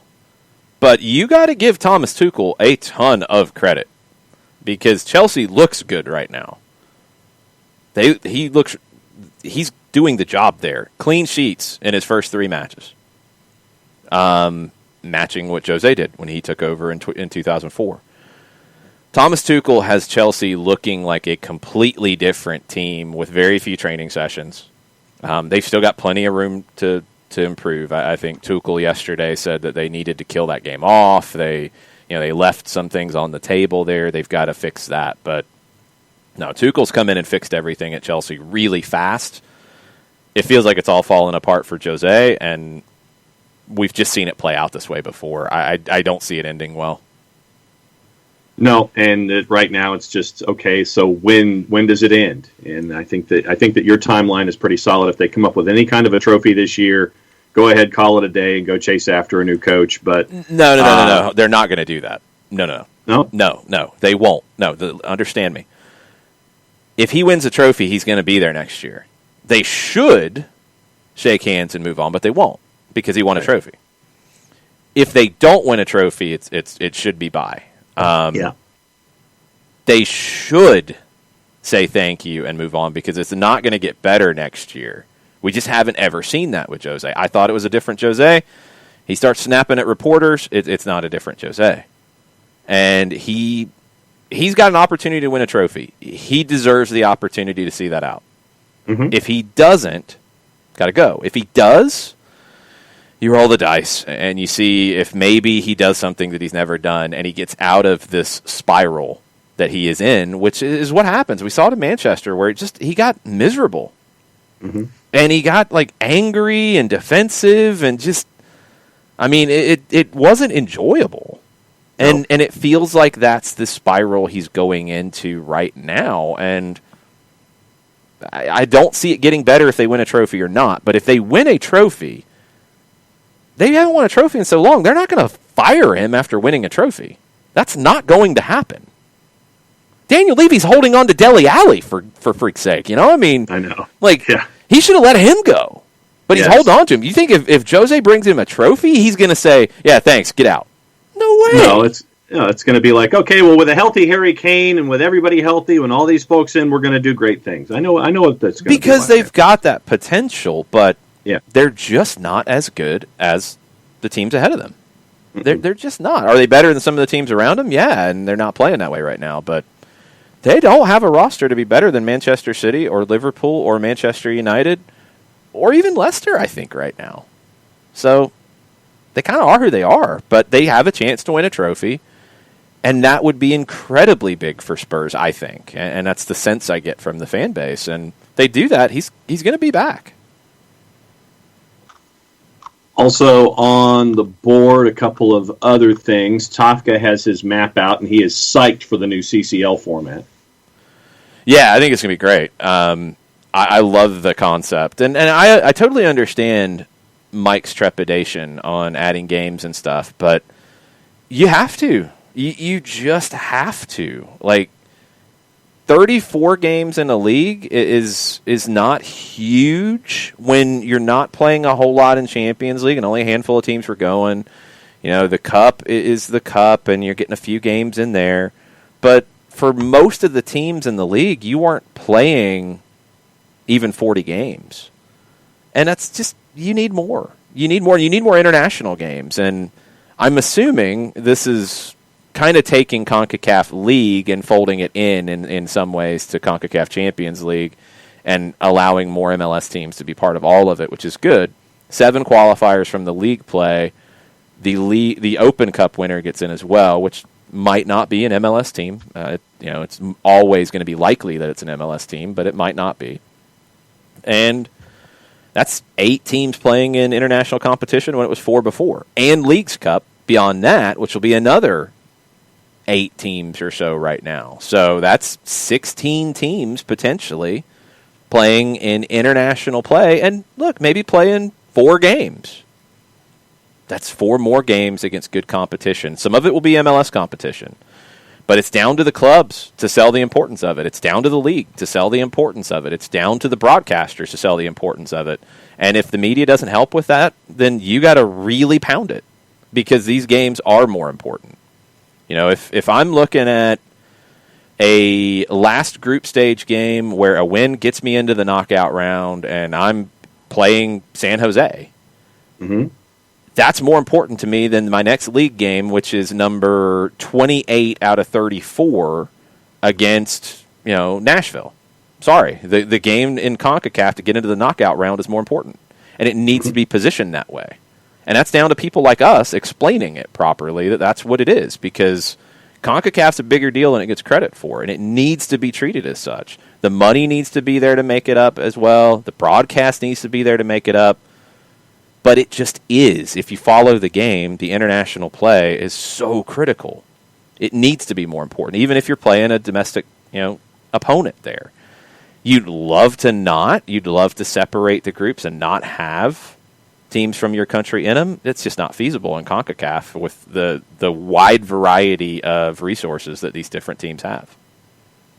The real Noel is in this morning, and I think for the first time, so welcome aboard. And in looking at the new CONCACAF Champions League layout, he has 2 allocation rules that should be considered. Number 1, Atlanta United is in, regardless. Just Atlanta United. Sure, I'm in. Okay. Number 2, doesn't matter after that. I'll take it. I love CONCACAF, and I'd love to see the weird group games early. But hey, if it's a group game with Toluca, or if it's a group game with Cruz Azul, and then followed by a group game with Colorado, that's fine by me. It's another competition to talk about, and it's exciting. Yeah, Tafka, with the discussions of group stages, he's like, for an example, Atlanta, Monterrey, Miami, New England, and Forge. He says it sounds super entertaining, and also Canadian Premier League teams have pretty cool names. They have some pretty cool names. They have some that I feel like are maybe trying a little hard, but it's okay. They're new. Atletico Ottawa. Well, I mean, yeah, that's okay. You have, I mean, it's not like there's not Atletico names all over the world, right. So that's not too bad. Don't they have some kind of a connection to Atletico Madrid? Yeah, Madrid. Yeah, they do. Yeah, so then that's fine. There's nothing wrong with that. Okay, I don't have a problem with that. If they were just a random Atletico, maybe. Yeah. Real Salt Lake, it's a extremely tenuous connection to Madrid that I think they manufactured to find anything. The biggest thing with this is just the possibilities that come from it. I think the broadcast deals and most sponsorship deals for CONCACAF are all done after the 23 competition, so it's a clean slate for this new one. You'll have more games with more MLS teams and more Mexican teams to go sell. That's where the big money's going to be. It makes a ton of sense. One thing that I think people got really confused about, and I think incredibly disingenuous about, the Canadian Premier League gets spots in because they are the top league in Canada. Do they have teams from Canada that are playing in MLS? Yes, they do. Those teams don't play in Canada. They play in MLS. I do want to see how they handle, do those teams have any other route other than just that Canadian championship? because maybe it feels a little unfair. We'll see how they handle all that. Anyway, people said, well, why doesn't USL get spots in? USL is a second division league. There's not a second division league in any Champions League anywhere in the world that gets automatic spots. There isn't one. It doesn't happen. That's not how it works. No. So the idea that, USL should get a spot in the Champions League, no. That's not how it works. USL teams can get to the Champions League. They have to win the Open Cup. Period. That's it. That's it. I mean, you have rules in South America where it's went back and forth. I know at one point, you could not have second division teams in. Even if they won their cup and got in, they couldn't play in the Libertadores. I think that changed. It's gone back and forth. I can't keep up. But here, no, you're not going to have an automatic league qualifier from a second division league. The championship doesn't get anybody in the European Champions League. The Serie B doesn't get anybody into the Champions League. Why should they? It doesn't make any sense. So it's a disingenuous argument. USL's second division here. I know there's no Pro Rel. I know. They have an outlet to get in through the Open Cup. They're a second division league. You're not having a team get in. Nisa's not getting a spot in the Champions League. It's just not going to happen. Ascenso MX is not getting a spot in the Champions League. It's just not. They're not the first division. Just how it works. Sorry. Tom Russo graded my Apolinski read it a 4.5. Feels about right. Number one. He said it was the commercial read equivalent to an air ball. Oh, that'd be a lower score then. I thought it was a brick. It wasn't an air ball. Okay. And then, once again, Jason Nix, along with a lot of other folks, once again, continue to wish you a happy birthday. Love your calls on 92.9 for Atlanta United. Game days, tune in 5 days a week for the show. Have a good one, sir. Thank you. And thanks to everybody who's tweeted at me. I'm obviously not able to respond to all the tweets yet, but I will. Thank you. I appreciate it. I really do. Yeah, Nick wished you a happy birthday in the timeline and says, thanks for the Reese's, by the way. Stupid Andrea Pirlo. Ali Cupertino says that we're all awesome and hard workers, including the broadcast teams. I honestly don't know what I would have done without all of you this past year. I don't know what I would have done not doing this for the past year, to be perfectly honest. It's as much of a release for us as it is for you guys. So that's why we're all doing this together. We're trying to figure out what's next and what's happening and what the new normal is, or is it the old normal, or is it something brand new, or is the new normal not even the new normal yet, or is it even normal? I don't know. We're all figuring it out, and we'll continue to try to figure it out, and it'll take a few more twists and turns, but we ain't going anywhere, so we'll all work on it together. Yeah. Nathan Pugh, and I guess once again this is a Katie Weaver question. So does Jose go all in on Europa? They have some winnable matches, or try to get in the top 7 for Europe next season? I think he's got to go. I mean, if it's one or the other, I think he's got to go Europa. Yeah. I don't think Jose's managing it for the long term. I think he's managing it for the short term. And I think if they won Europa, if they won Europa League, they'd be in Champions League next year. So he'll take that route too. I think it's all in on Europa. I do. I'd be shocked if it wasn't. I don't think he'll go halfway on Europa to try to improve the league position. I don't see him taking that route. All right, we are officially caught up on the Twitters. So is there anything in the Twitch pitch? Because I still have my, hey, I saw this for today, which is birthday related, actually. I'm sure there's a lot in the Twitch pitch. I'm scrolling back from where I stopped when I said ask questions. Let's see what we got. Chiefs coach Steve, when we're all vaccinated, we need to have a soccer down here barbecue smokapalooza. I'm in. I'm down. Probably be more asado style is what I want to shoot for. But yes, I am all in. Johannes says maybe UEFA should think about playing all knockouts in a bubble like last year. I think they might need to consider that too, but I don't know if they can at this point. I think they're out of time. Unless they just say, you know what? Everybody that's in there now, we're going to go somewhere at the end. But I don't think there's time. I don't think they have it with the Euros. So I don't know if they could even do that, Johannes. It's a good question, and it would make sense, but I don't think it's feasible because of the timelines this season with the European Championships. So I don't know. I don't think it works. I'd have to look at the calendar. I don't think it works. Jarrett wants Leipzig to have to come play the UEFA Champions League at Red Bull Arena in New Jersey. I think they could go to Salzburg first, but man, that's a long trip. That's a long trip. A lot of conversation on Sosa, Uncle No Pockets, KFC, Wow Chara, all going round and round and round about it. I'll kind of reiterate a little bit for people who came in late. What we know at this point is Sosa's given an interview on Argentine television, talking about how he said his goodbyes to the squad at River. Everything happened kind of quickly. It's been reported as a $6 million deal for 70% of the pass, which means River would have a nice sell-on fee if and when that time comes. In terms of him as a player, he has played often in a double pivot, two holding midfielders. Like if you want to think about it as a 4-2-3-1, he's played often as one of the two holding midfielders. He has generally been the more defensive of that duo. Almost always when you have a double pivot, somebody is the defender of the two. It's very rare that it is truly a split where it's, you're splitting the field in half kind of idea. Like, it's very rare that actually works out. Almost always in that holding midfield idea, one's going to sit more, one's going to go more. Sosa has been the one who sits more, which leads you to believe that in what Gabriel Heinze has generally done in his career, a 4-3-3 with one holding midfielder, Sosa could play that role. He's got a little bit more of the characteristics to step into that role than Franco Ibarra. I think both can do it. I think they could also be paired together. And if you play a 4-3-3 with two holding midfielders, which a lot of people would call a 4-2-3-1, you could play them together potentially. Or you could play one of them with a Emerson Hyndman or a Mateo Sosetu, or a Marcelino Moreno, bring somebody else in as a 10. You've got a lot of flexibility in that central midfield.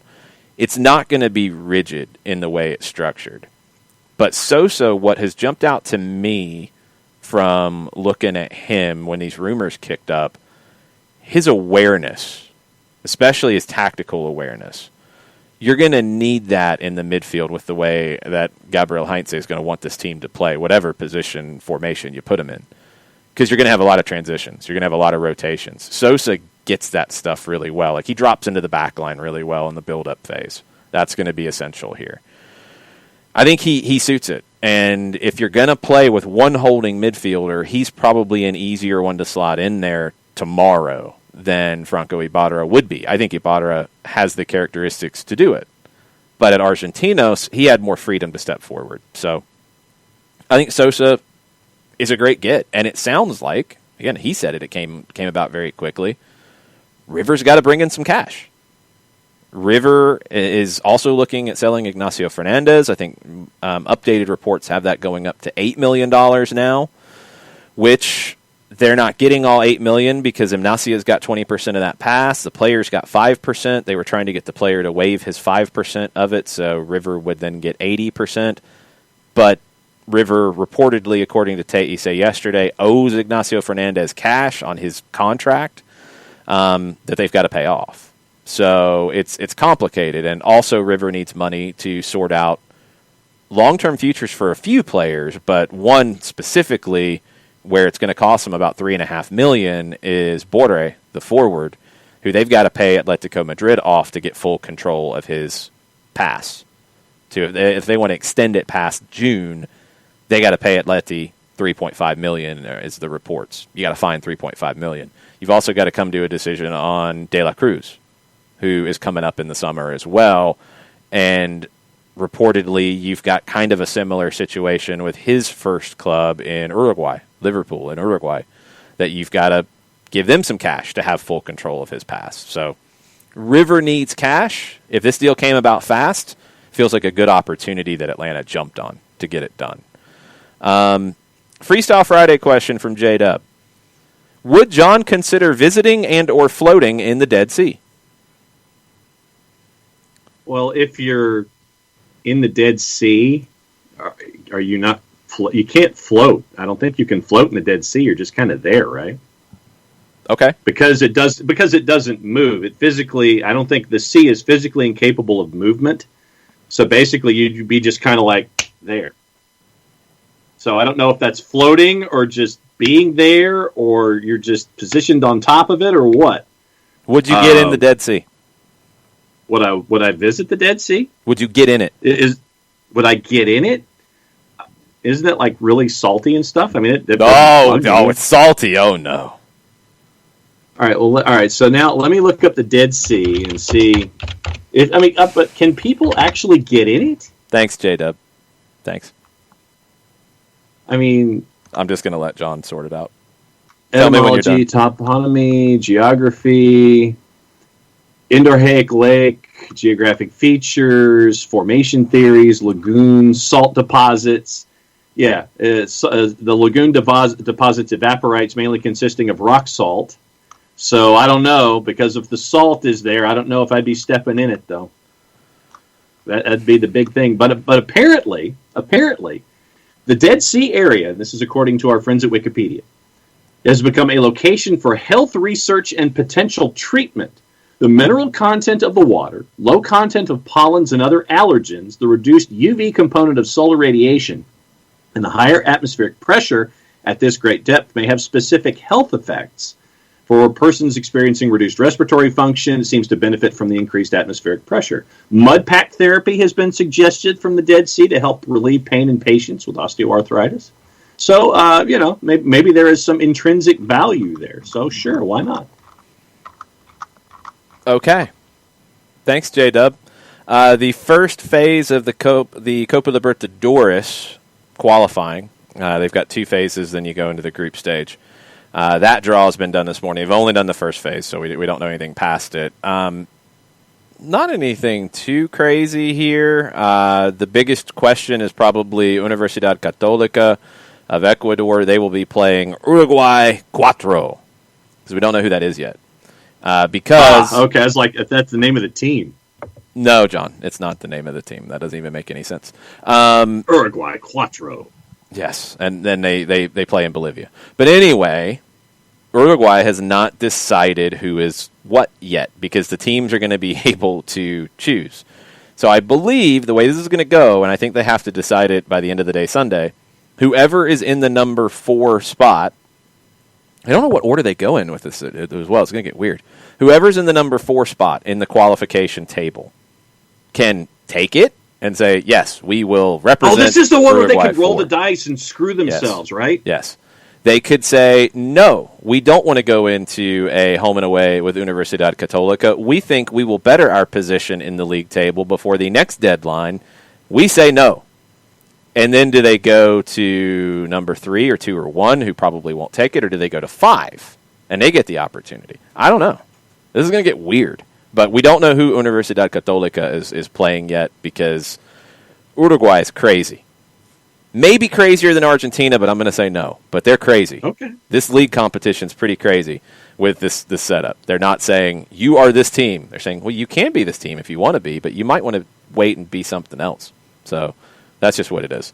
Sudamericana was also drawn. No Argentine teams at this stage. It's a new format for the Sudamericana because everything always changes. Did any interesting ones fall? You got Tolima and Deportivo Cali. The Chilean teams are matched up with one another, and that competition's not done yet. I don't think it's as crazy as the Uruguayan situation, but Chile 2 plays Chile 4, and Chile 3 plays Chile 1, so they'll eliminate themselves. Jorge Wilstermann, our favorite Bolivian team, they're in the Sudamericana this time around. Emelec is with Macará. We've got the Uruguayan teams, which they're the same thing in the Sudamericana. I mean, they got to make decisions there, so do they want to pick to be in the Sudamericana and not have an opportunity to play their way into the Libertadores? I don't know. It's going to get really, really goofy. But the Uruguayan teams are playing one another as well. So good times in the Sudamericana. This is going to be ridiculous in CONMEBOL. But welcome. It's starting in a couple of weeks. So it's going to be good stuff. Right back depth for Atlanta United with the Franco Escobar rumors. Questions about that. you've got Lennon, you've got right now Escobar, you've got Anton Walks who can play right back. You do have Jack Gurr, who was part of the CONCACAF Champions League preparation, who is under an Atlanta United 2 contract, so you'd have to sign him to a first-team contract. There's a little bit of speculation in some of the college scouting that Josh Bauer might be able to slide out to the right side and give you depth there. Haven't really seen it, so would need to see a little bit more of that. Jake Mulroney would be a wild card. In Gabriel Heinze's system, it's not crazy to see inverted outside backs. So if you saw George Bello and Mikey Ambrose both at outside back, one on the left, one on the right, not crazy. Not crazy at all. You could even see Brooks Lennon on the left and George Bello on the right. That could happen. So it's a little bit more of the outside backs as a group. You will see occasionally inverted outside backs. Don't be alarmed. But I know we will be, because that's what we do. Mikey Ambrose at right back is not a crazy thing. Let's see. People are very down on Tottenham these days, which I can't blame them. Michael Ruiz, Jordan Morris, and Swansea today. Are you watching some Mindy Kaling television programs to get ready, John? Well, let's effort to see first and foremost. It is on ESPN Plus. Yes, it is on ESPN Plus. Well, then, if I'm not standing in line at 2:30. We're catching up with the folks at Knoxville Pro Soccer for a 1v1 that is going to be coming up over the weekend. So might be a little after that we'll be catching up with the game toward the top of the table. So that will be right now the Juice Box folks have this one pretty much listed as a draw across the board with Swansea and Norwich. So it's me and Michelle Not a Lab going at it today. There you go. Match up at the top of the table. Y'all have fun with that one. Y'all be... Oh, yeah. Talking all kinds of trash. Yes. Strummer John on Spurs. Delhi's disappearance is mind-boggling with their need for scoring. Delhi not being a part of the squad is crazy. They don't have a person outside of Kane that can make that last pass. I agree. I mean, this would be the time, but it seems like he is persona non grata in Tottenham these days, and I just don't get it. Byrne says Mourinho's style of football is so outdated at top clubs. Even Atleti has opened it up somewhat. Absolutely they have. Simeone has adjusted to, one, having Luis Suarez drop into his lap. And two, it's just you can only go so far with that uber defensive style. And I think Jose's problem now is he feels like he has to go into that without Harry Kane, and it's the wrong move. It's just the wrong move. I don't see it. Burned also about Chelsea and the improvements that Thomas Tuchel has brought to the table. Lampard was in over his head. The better Tuchel does with the same squad, the more that is borne out. It just is. They look completely different. They look so much more confident. They look so much more composed. It's impressive. It's really impressive what Thomas Tuchel has done in a very short period of time. A lot of talk, and Atlanta United Fan TV had this, and DK has it in the Twitch pitch, that Franco Escobar has changed the cover photo on his Twitter to the stadium at Newell's Old Boys. He's always had Newell's on his Twitter, but yes, he has changed that. So the rumors are there that an offer has been made by Newell's to Atlanta for Franco Escobar. I don't know what's going on beyond that. I don't know. Red Wolves fan 84 is in the mix on the Twitch pitch. I think that's the first time. Hola. People are now going back and forth about the Franco Escobar cover photo on Twitter. Turner is trying to bring me down by saying it is the 4-year mark since the Super Bowl that the Falcons blew. And yes, that was on my birthday, and that was loads of fun, let me tell you. Oh, wow. I also share some birthdays with people that we'll get into here in a minute. Hank Aaron is one of them, and that was always very, very cool. But there's a bunch of soccer birthdays that I share that we'll talk about. I was kind of blown away by how many, to be perfectly honest. Let's see. WC Core, long term, do you feel like the Canadian Premier League and MLS get rearranged so that you don't have teams from the same country in two different top flight leagues?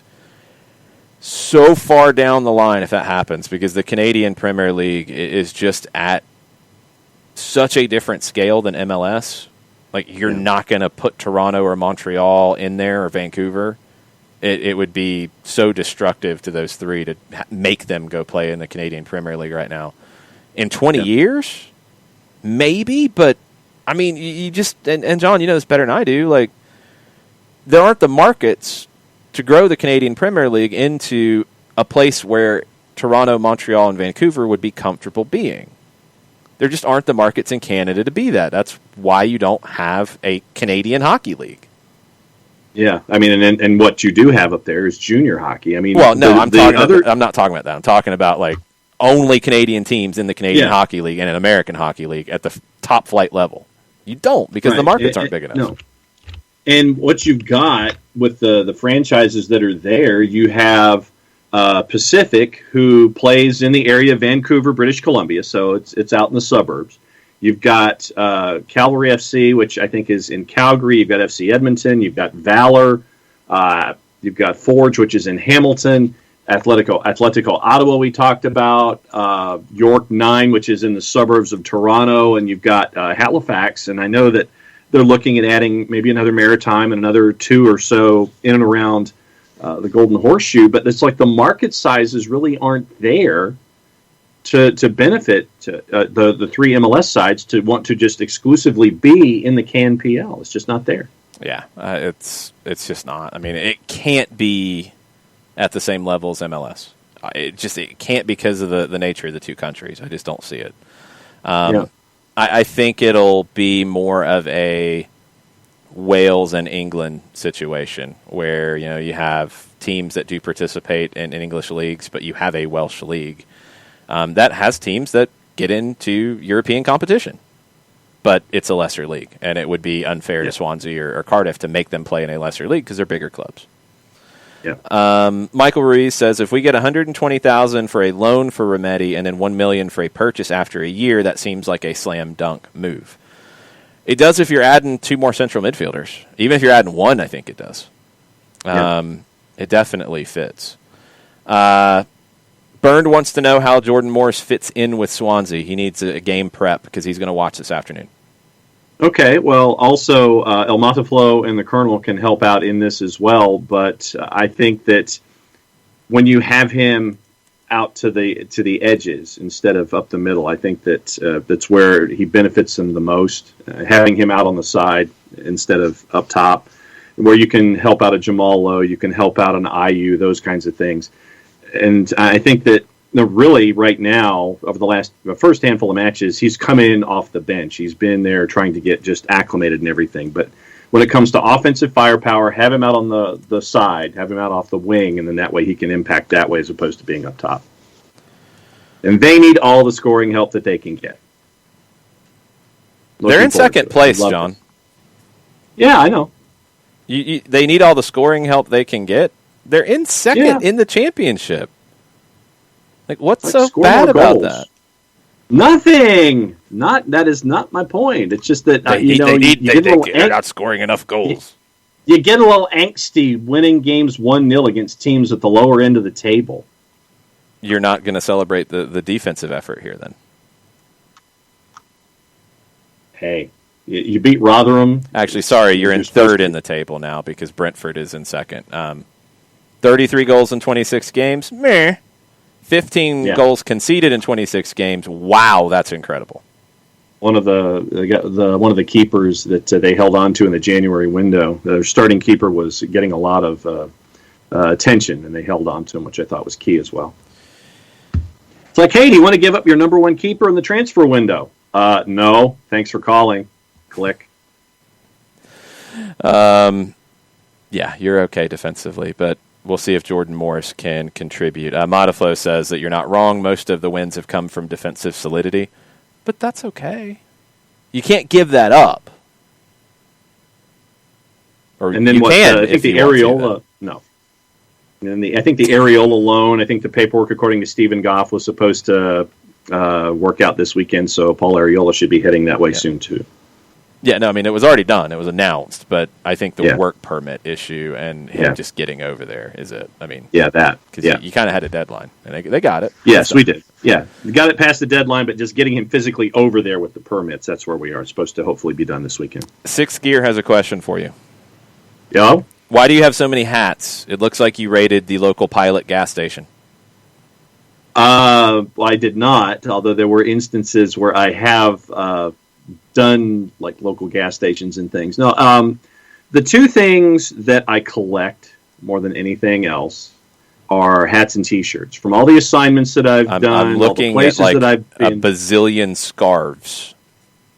That too, and that's become the newest element in all of this. Okay. It's like because I can't wear the scarf, so I'll hang the scarves up in Office HD, and it's various stories and things like that. Places I've gone like Nashville, the Twos, MLS Cup, MLS for the Lou, our affinity for Shakhtar, League One stuff, all this kind of thing. Do you just have a standing order with Shakhtar? I wait until the scarves are like $3 a piece. I figured like when they and released new stuff, they just like sent you a message and said, "Hey, are you going to give us more money this time around?" Not until the scarf itself drops to like $3 to purchase it. And by the way, Fair I enough. need to get you yours and Nick's and everybody's from this past go round from Festivus because I still have them here in the office. But no, when I go do a story, when I go cover a big ticket item, when I've done stuff in the past, I'm a hats and T-shirts guy. So that way, it's a way to sit there and say I was here. And so I have about 425 hats, I think. 250 of them can be on display here in Office HD at any given time. And so, it's just a compilation of being in the business since 1872. Did they have hats in 1872? Yeah, they were pillbox hats, like Lincoln. They didn't quite have the logos figured out yet, so it was just straight colors. You've got the Pittsburgh Pirates pillbox hat then, right? Buried someplace, I'm sure. I'm sure you do. Okay, Yes. we got a couple more things to get to, and if you guys have any final questions, we will get those as well. We do have to get to this because we haven't yet, and it is an exciting new segment on Soccer Down Here.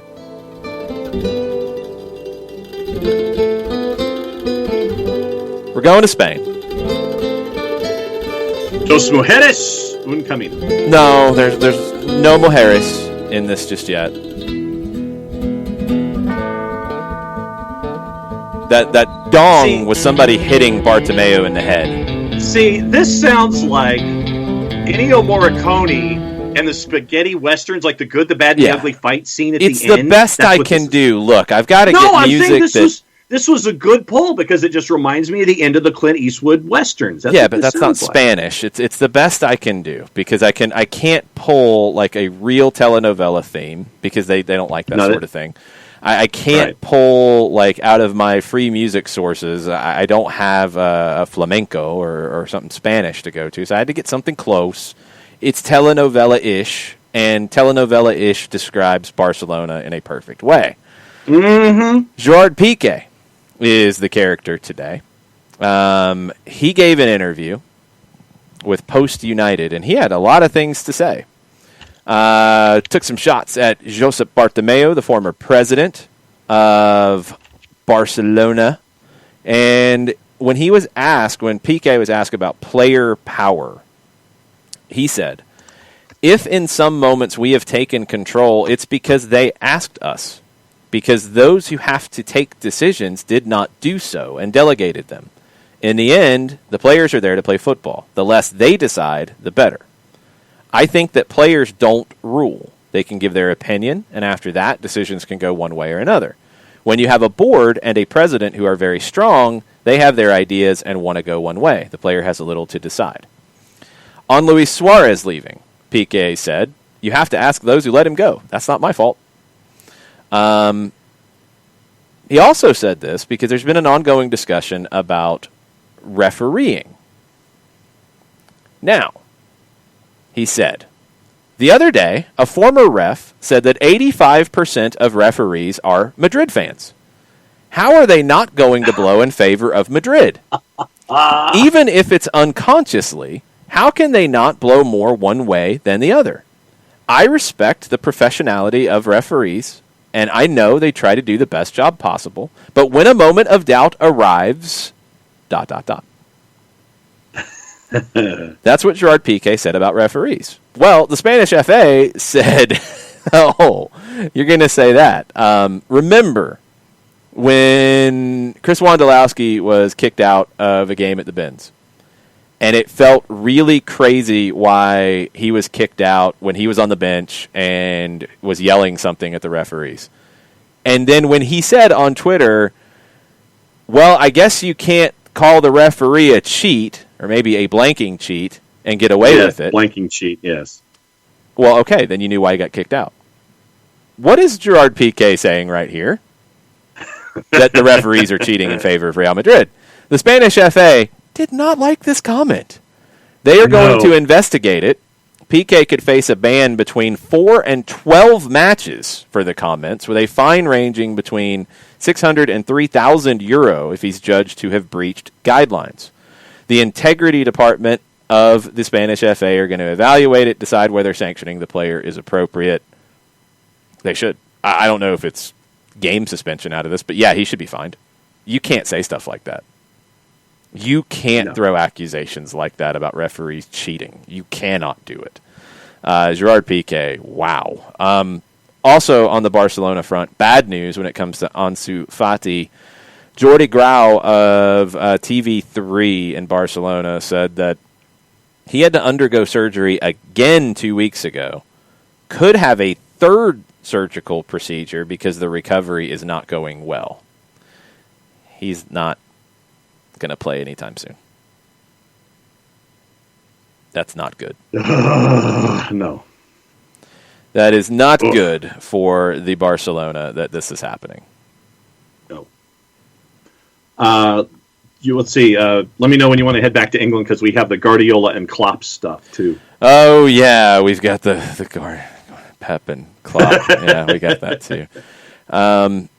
Everybody is commenting on the Twitch pitch about Atlanta United sending me a happy birthday tweet. That was very cool. I even got the Spanish version. I even got the Feliz Cumpleaños. Very nice. Oh, wow. I like when Vamos ATL UTD tweets at me. I like that. That's always a bonus. Nice. Bernd asks, when is Jess doing her Women's Super League show? I don't think it's going to be a specific Women's Super League show. It'll be kind of a Jess soccer show. Jess, as most of you know who follow Jess on social media, is a very new mother.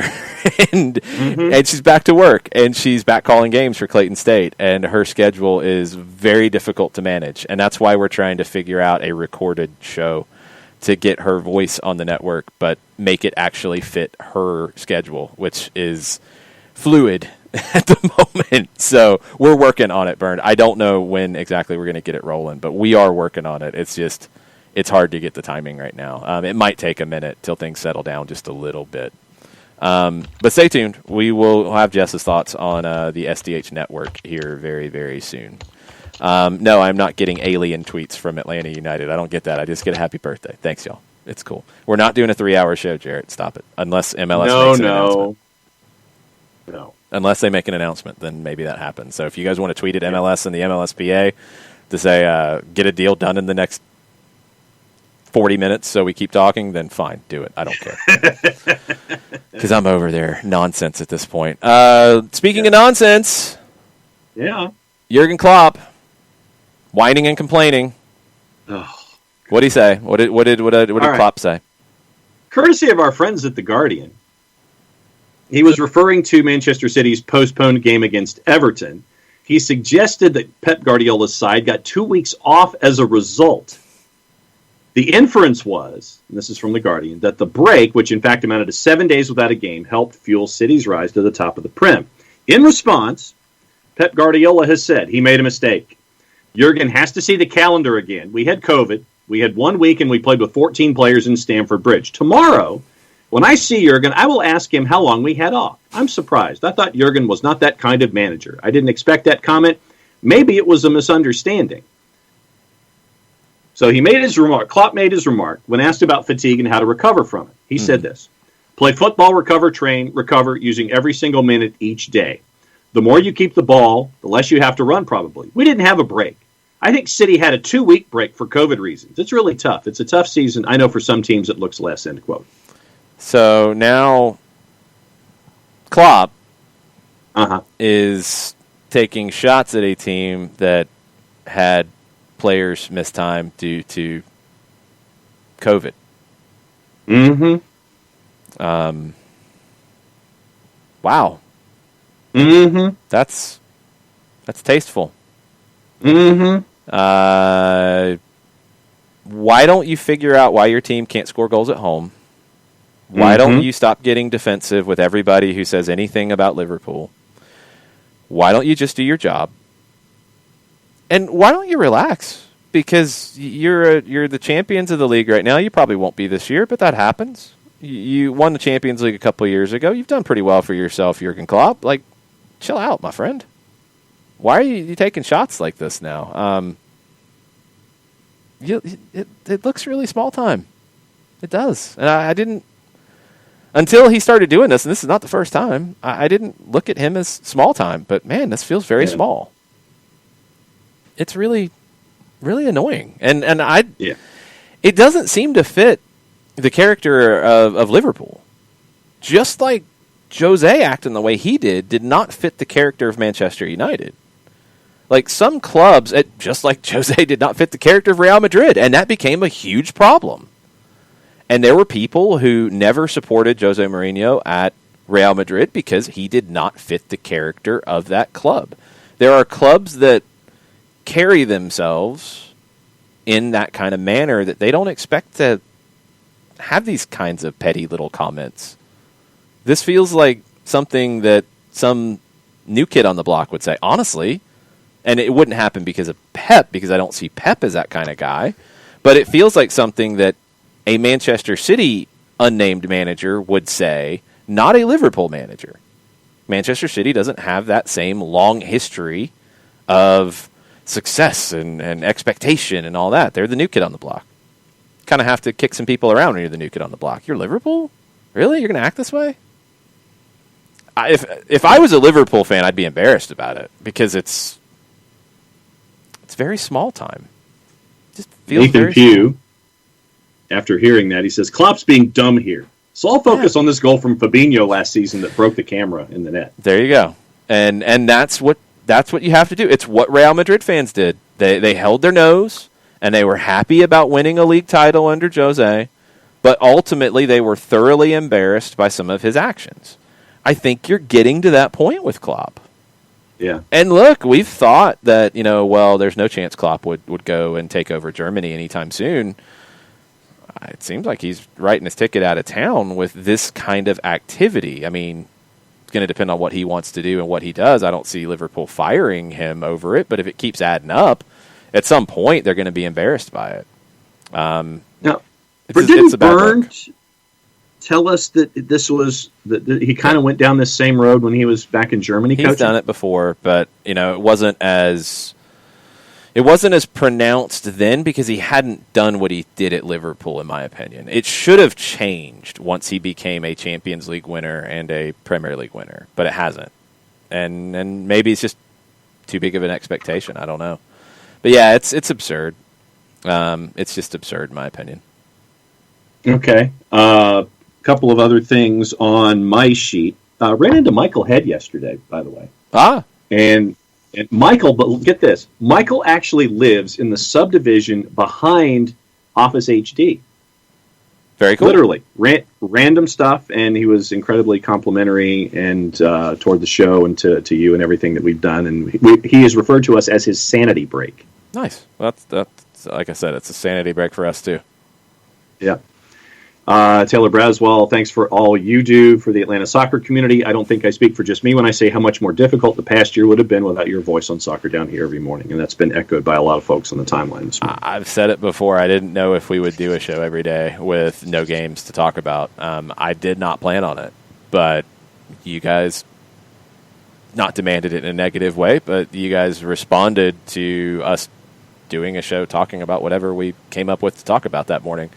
So we kept doing it, and then there became a lot to talk about. I mean, it's kind of evolved the show in a lot of ways because I feel like it's really important. I mean, when we go on a tangent about River Plate and their financial situation, it's important because it gives the context about why Atlanta would be getting Sosa, or who they could be looking at next, or how things fit together. Like, I feel like that context is really important, and the soccer world is unique in that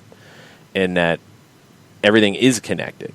I mean, the business in Mexico affects how the CONCACAF Champions League comes together, affects how MLS grows. Like, there is a lot of connectivity. So, yeah, I mean, when we were in the midst of the pandemic and there wasn't anything to talk about in local soccer, and we had Germany starting to come back to the fore to start playing again, we talked about it, but we talked about what they were doing from a COVID perspective, from a financial perspective, because it's things that MLS could learn from. I mean, we're always going to talk about American soccer more, but I think it's important to hit these other stories as well so you know the bigger context. And it's fun for me because I love learning about all these different things. I hope that comes through, and it's fun for you guys to learn these different things too. But it's just, I feel like it's a must to have the full context of what is happening in the United States with soccer and then what's happening in Atlanta with soccer. You have to know sometimes what's happening in Buenos Aires with soccer. Absolutely. Speaking of birthdays, do you want to get into the birthday discussion before we go?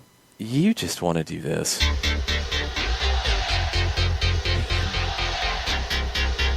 I'm going to have to make like a different graphic and like make John really big on this so I can just sit over here and like shake my head, not be as distracting.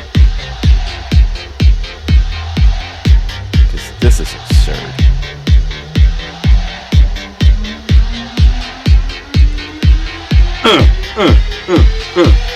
Don't do that. Don't do that. So, John. Hey, I saw this. Did you? I did. What did you see, John? Well, in addition to your birthday today, there is someone else who has a birthday today. Now, who are the other soccer stars that have birthdays There's today actually a bunch, and people were tweeting about it. Carlos Tevez is celebrating his 37th, I think, today.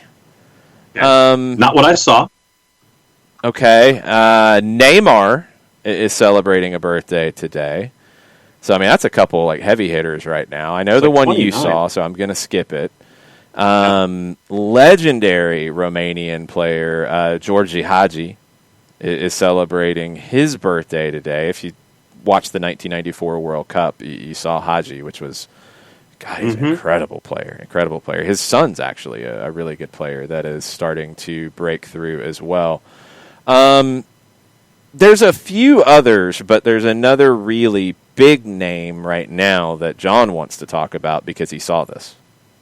Cristiano Ronaldo is 36 today.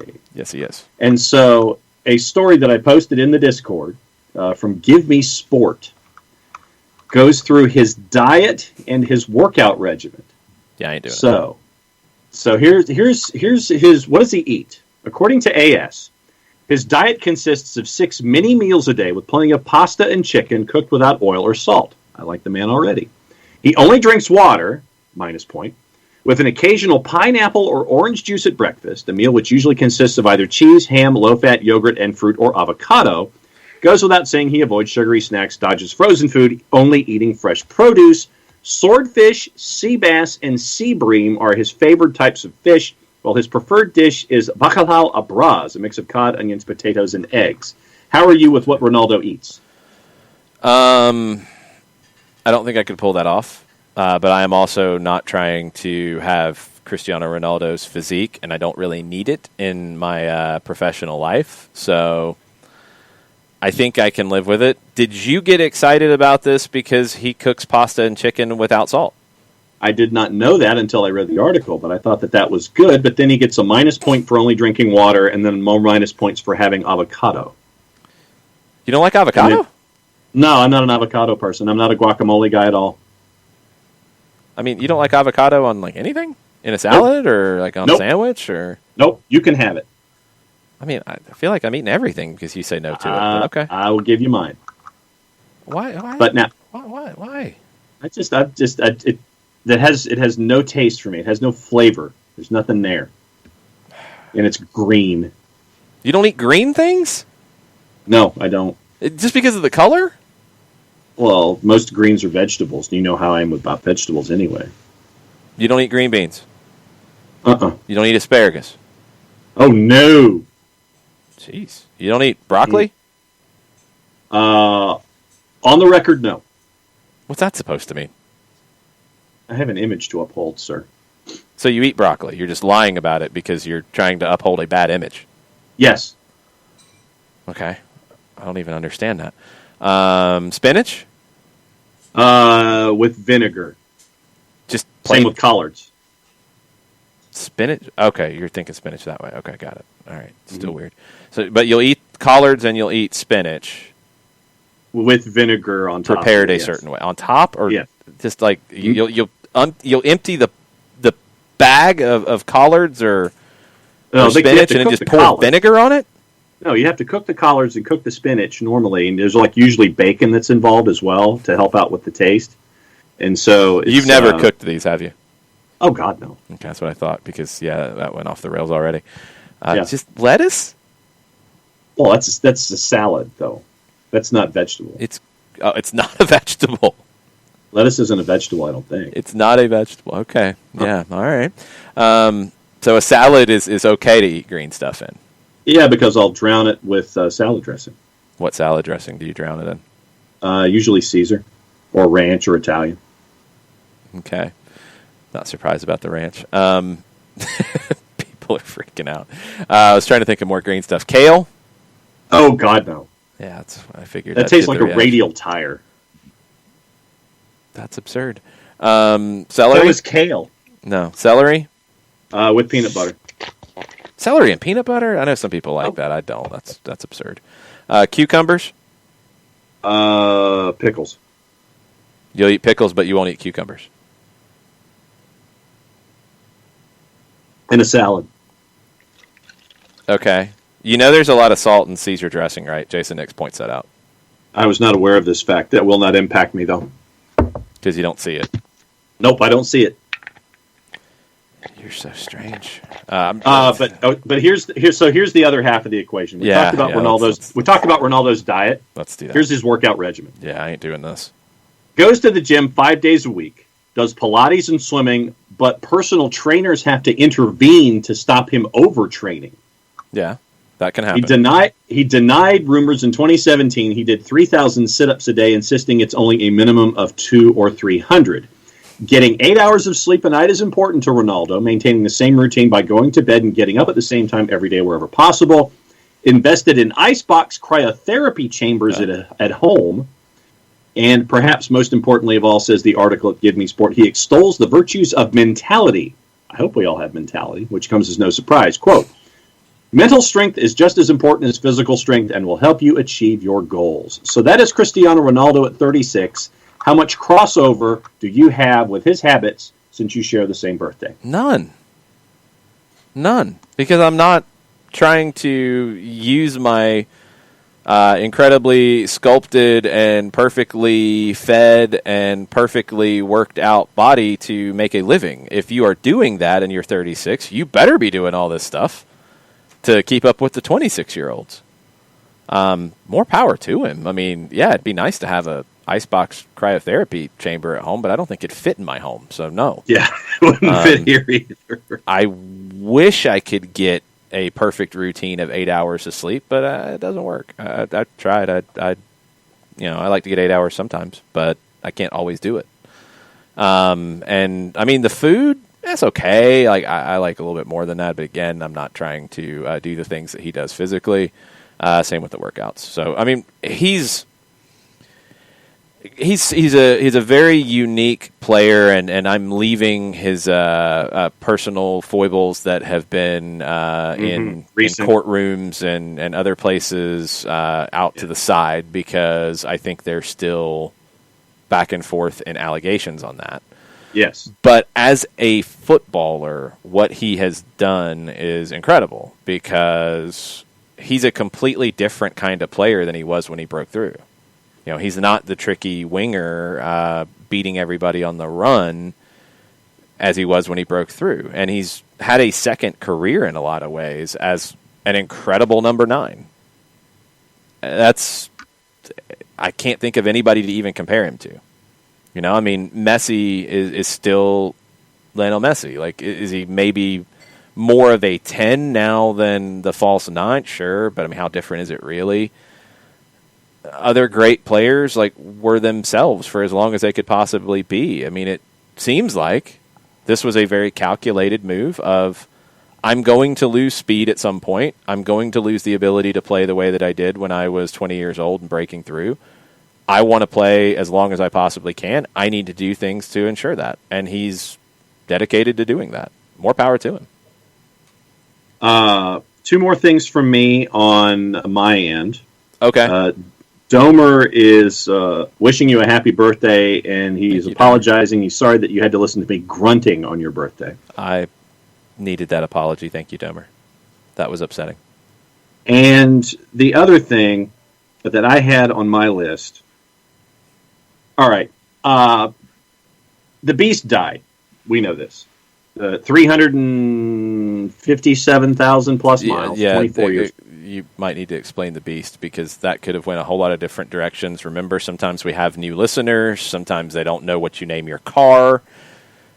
Yeah, right. John. My old 1997 Toyota Camry died at 357,000 plus miles. Thank you. So one of the things that I had to do over the Christmas and New Year's holiday was get a newer automobile. I have done this and dropped a significant amount of money on a 2010 Nissan Murano that has spent more time at the mechanic than it has in my driveway since I have purchased it. But it is now back, and it is newer and better than it was previously. I have to get a tag because the time frame, they give you like X amount of days before you have to get a tag and all that kind of stuff. Mm-hmm. I'm in the wait list for getting a tag today. You're on the wait list? Because they, I went to the tag office yesterday, walked up, middle of the afternoon. I'm thinking, okay. The security individual there says, "Do you have an appointment?" I go, "No." Mm-hmm. And they said, "Well, the walk-up has been cut off for today." And I said, They said, "You can come back in the morning." And I said, "Tell you what, I'll handle this online." So I'm handling it online and try to get an appointment set up. There are no appointments available in the month of February. Mm-hmm. None. 0. You can't click on a date. You can't get an appointment. So I've waitlisted myself, and I started waitlisting myself at about 8 o'clock this morning. You waitlisted yourself? To want to walk into the office because you can't schedule an appointment. There's no other way to do it. You got to get on a waiting list and hope that the office doesn't close by the time that you've been standing outside all day. Yeah. So my question is, do you think I'll make it? It doesn't sound good, but I don't know. There are 71 people waiting currently. I am number 57 on the list. I started the day at number 79 when the show started. So you've only moved up... Actually, no, I was 89 when the show started. You were 89 when the show started. I've moved up 32 spots in 2.5 hours. Do you think I make it today? What time do they close? Regular business hours. So you'll get they'll tell you to come in?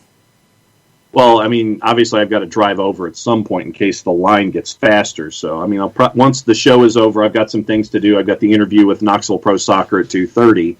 The estimated wait time is 5.8 hours. And that's with the full list, not with me specifically, but the estimated wait time is just under 6 hours currently. Probably to the back not. of the line. You're Do you probably think not I make get it today?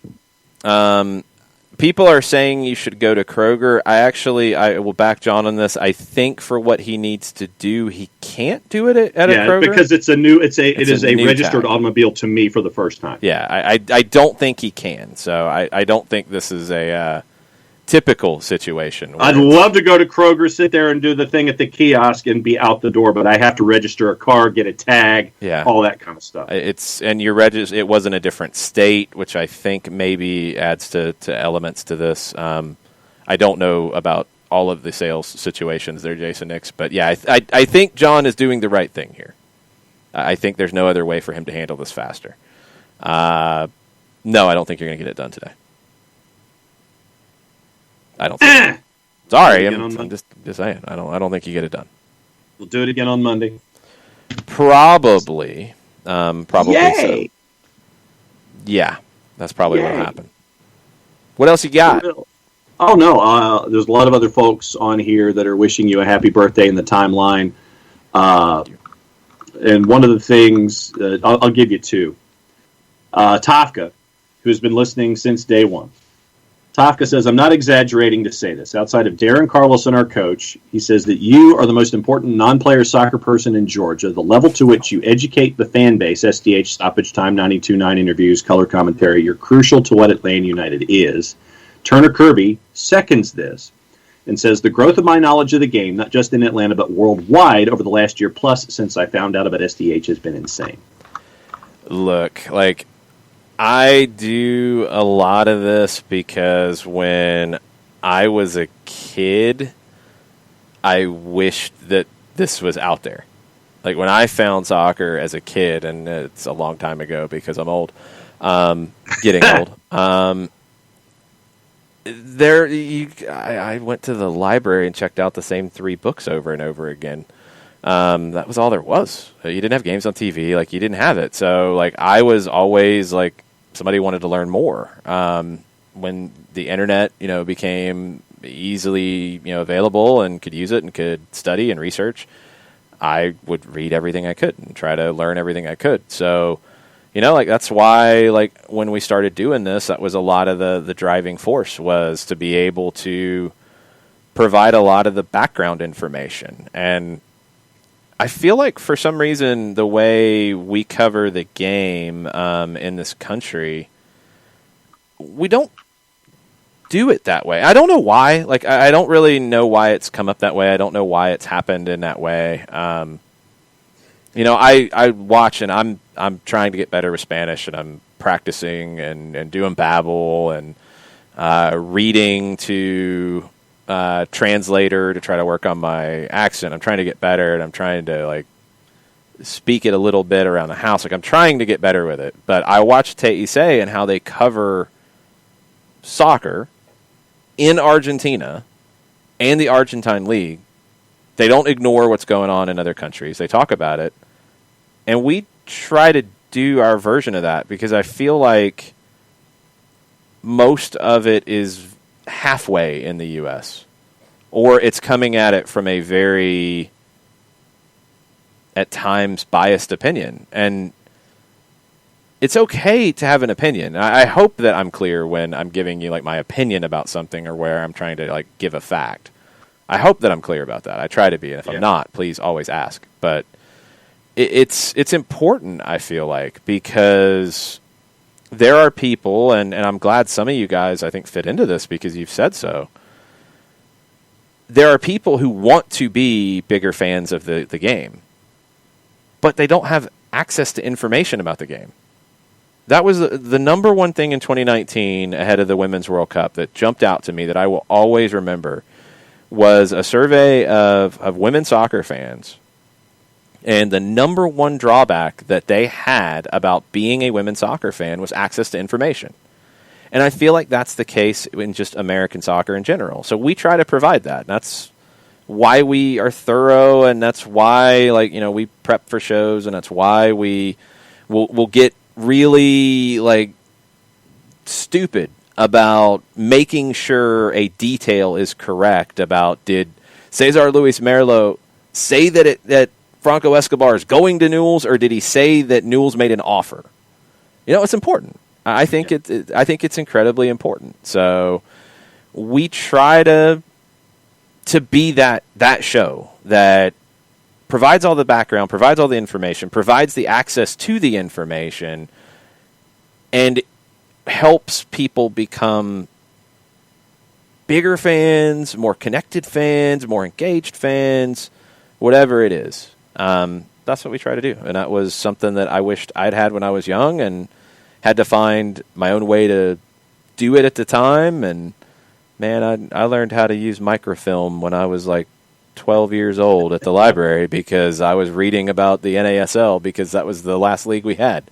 So that's just where it is. That's what we try to do. So there's no right way and wrong way to do it. We just try to do it the best way we can, and I'm really glad that you guys care enough to listen and follow and take your time out of your days and keep up with it. And people who listen when they miss a couple shows, they go back and listen to them, and it's just is what we do. So I appreciate all those sentiments, and I'm really thankful, and I'm thankful to have the opportunity to do what I do. So thank you.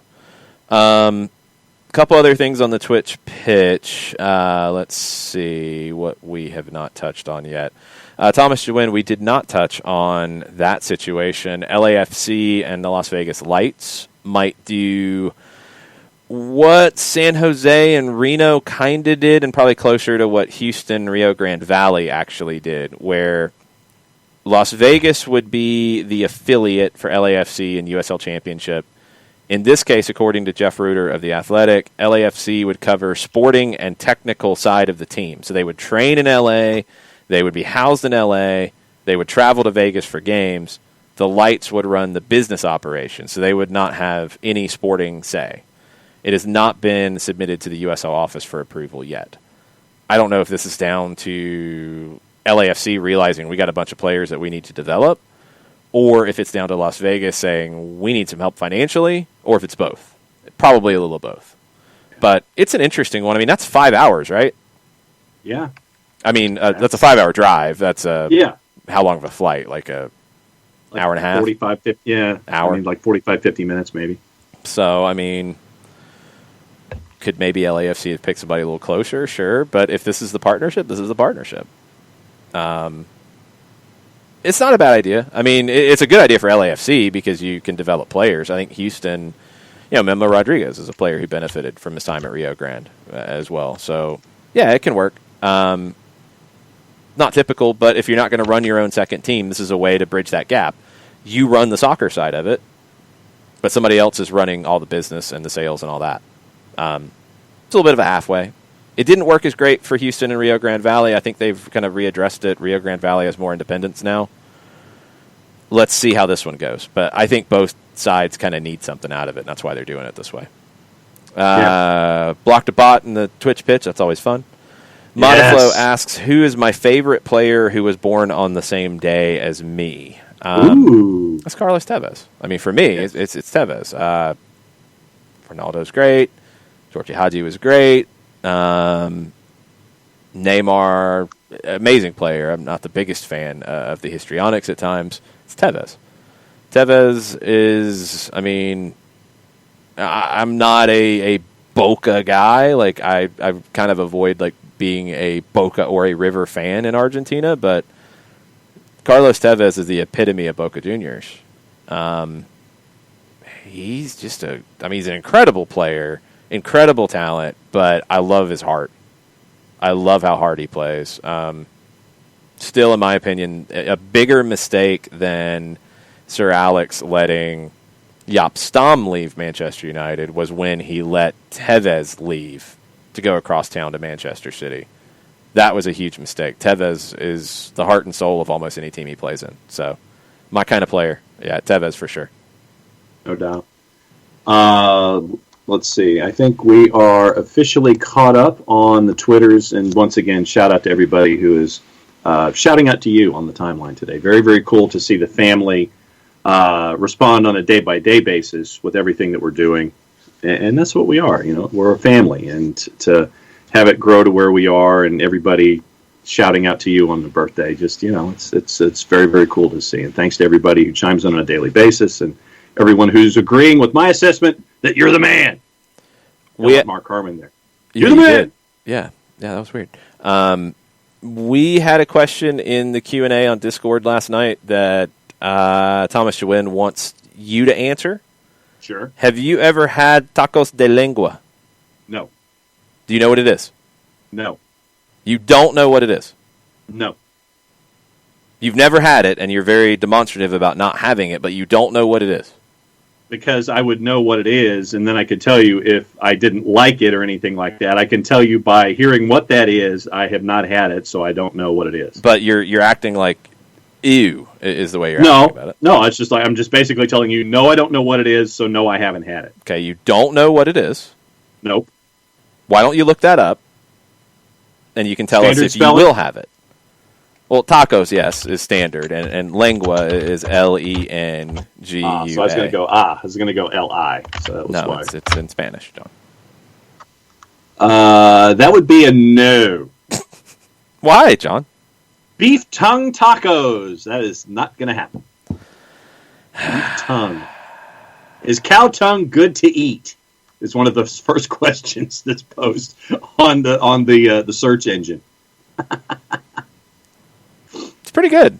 Rich in calories and fatty acids, as well as zinc, iron, choline, and B12, considered especially beneficial for those recovering from illness or for women who are pregnant. Beef tongue, not happening. It's pretty good. It's not my favorite. There's other tacos I will have instead, but it's pretty good. You can have mine. I know. I'm going to have a choripan for probably late lunch, early dinner from Elsewhere Brewing in Grant Park. I've heard they're very, very good. I've not tried them yet. I will be getting takeout and bringing it back and avoiding the Rona. So that is the plan. So choripan is my birthday meal because I'm really excited about having it for the first time in a long time. There was a place in D.C. that had really good choripan that sadly went out of business, so I have not been able to have it in a long, long time. I'm looking forward to it. We're not going 3 hours. We're going to stop now. So that's going to do it. People were getting excited. We'll figure this out. We will. I just don't know what it looks like. We got to come up with the format and all that kind of stuff. We will do it at some point. Maybe not every day. Maybe certain days will be 3-hour shows. I don't know yet. We will figure this out because you guys are very demanding in a great way, and we want to make you very happy, and we will figure this out. Just don't know when or exactly what it looks like just yet. But the rest of the day today, there are some games today for you to watch. We'll be back for a power hour in the morning to really get you ready for the games on Saturday and Sunday. Enjoy the rest of your day. We will be keeping an eye on everything with MLS. New deadline at midnight tonight. Just give us an announcement that you sorted it out. Give us an announcement. At a minimum, give us an announcement that you're not going to have a lockout.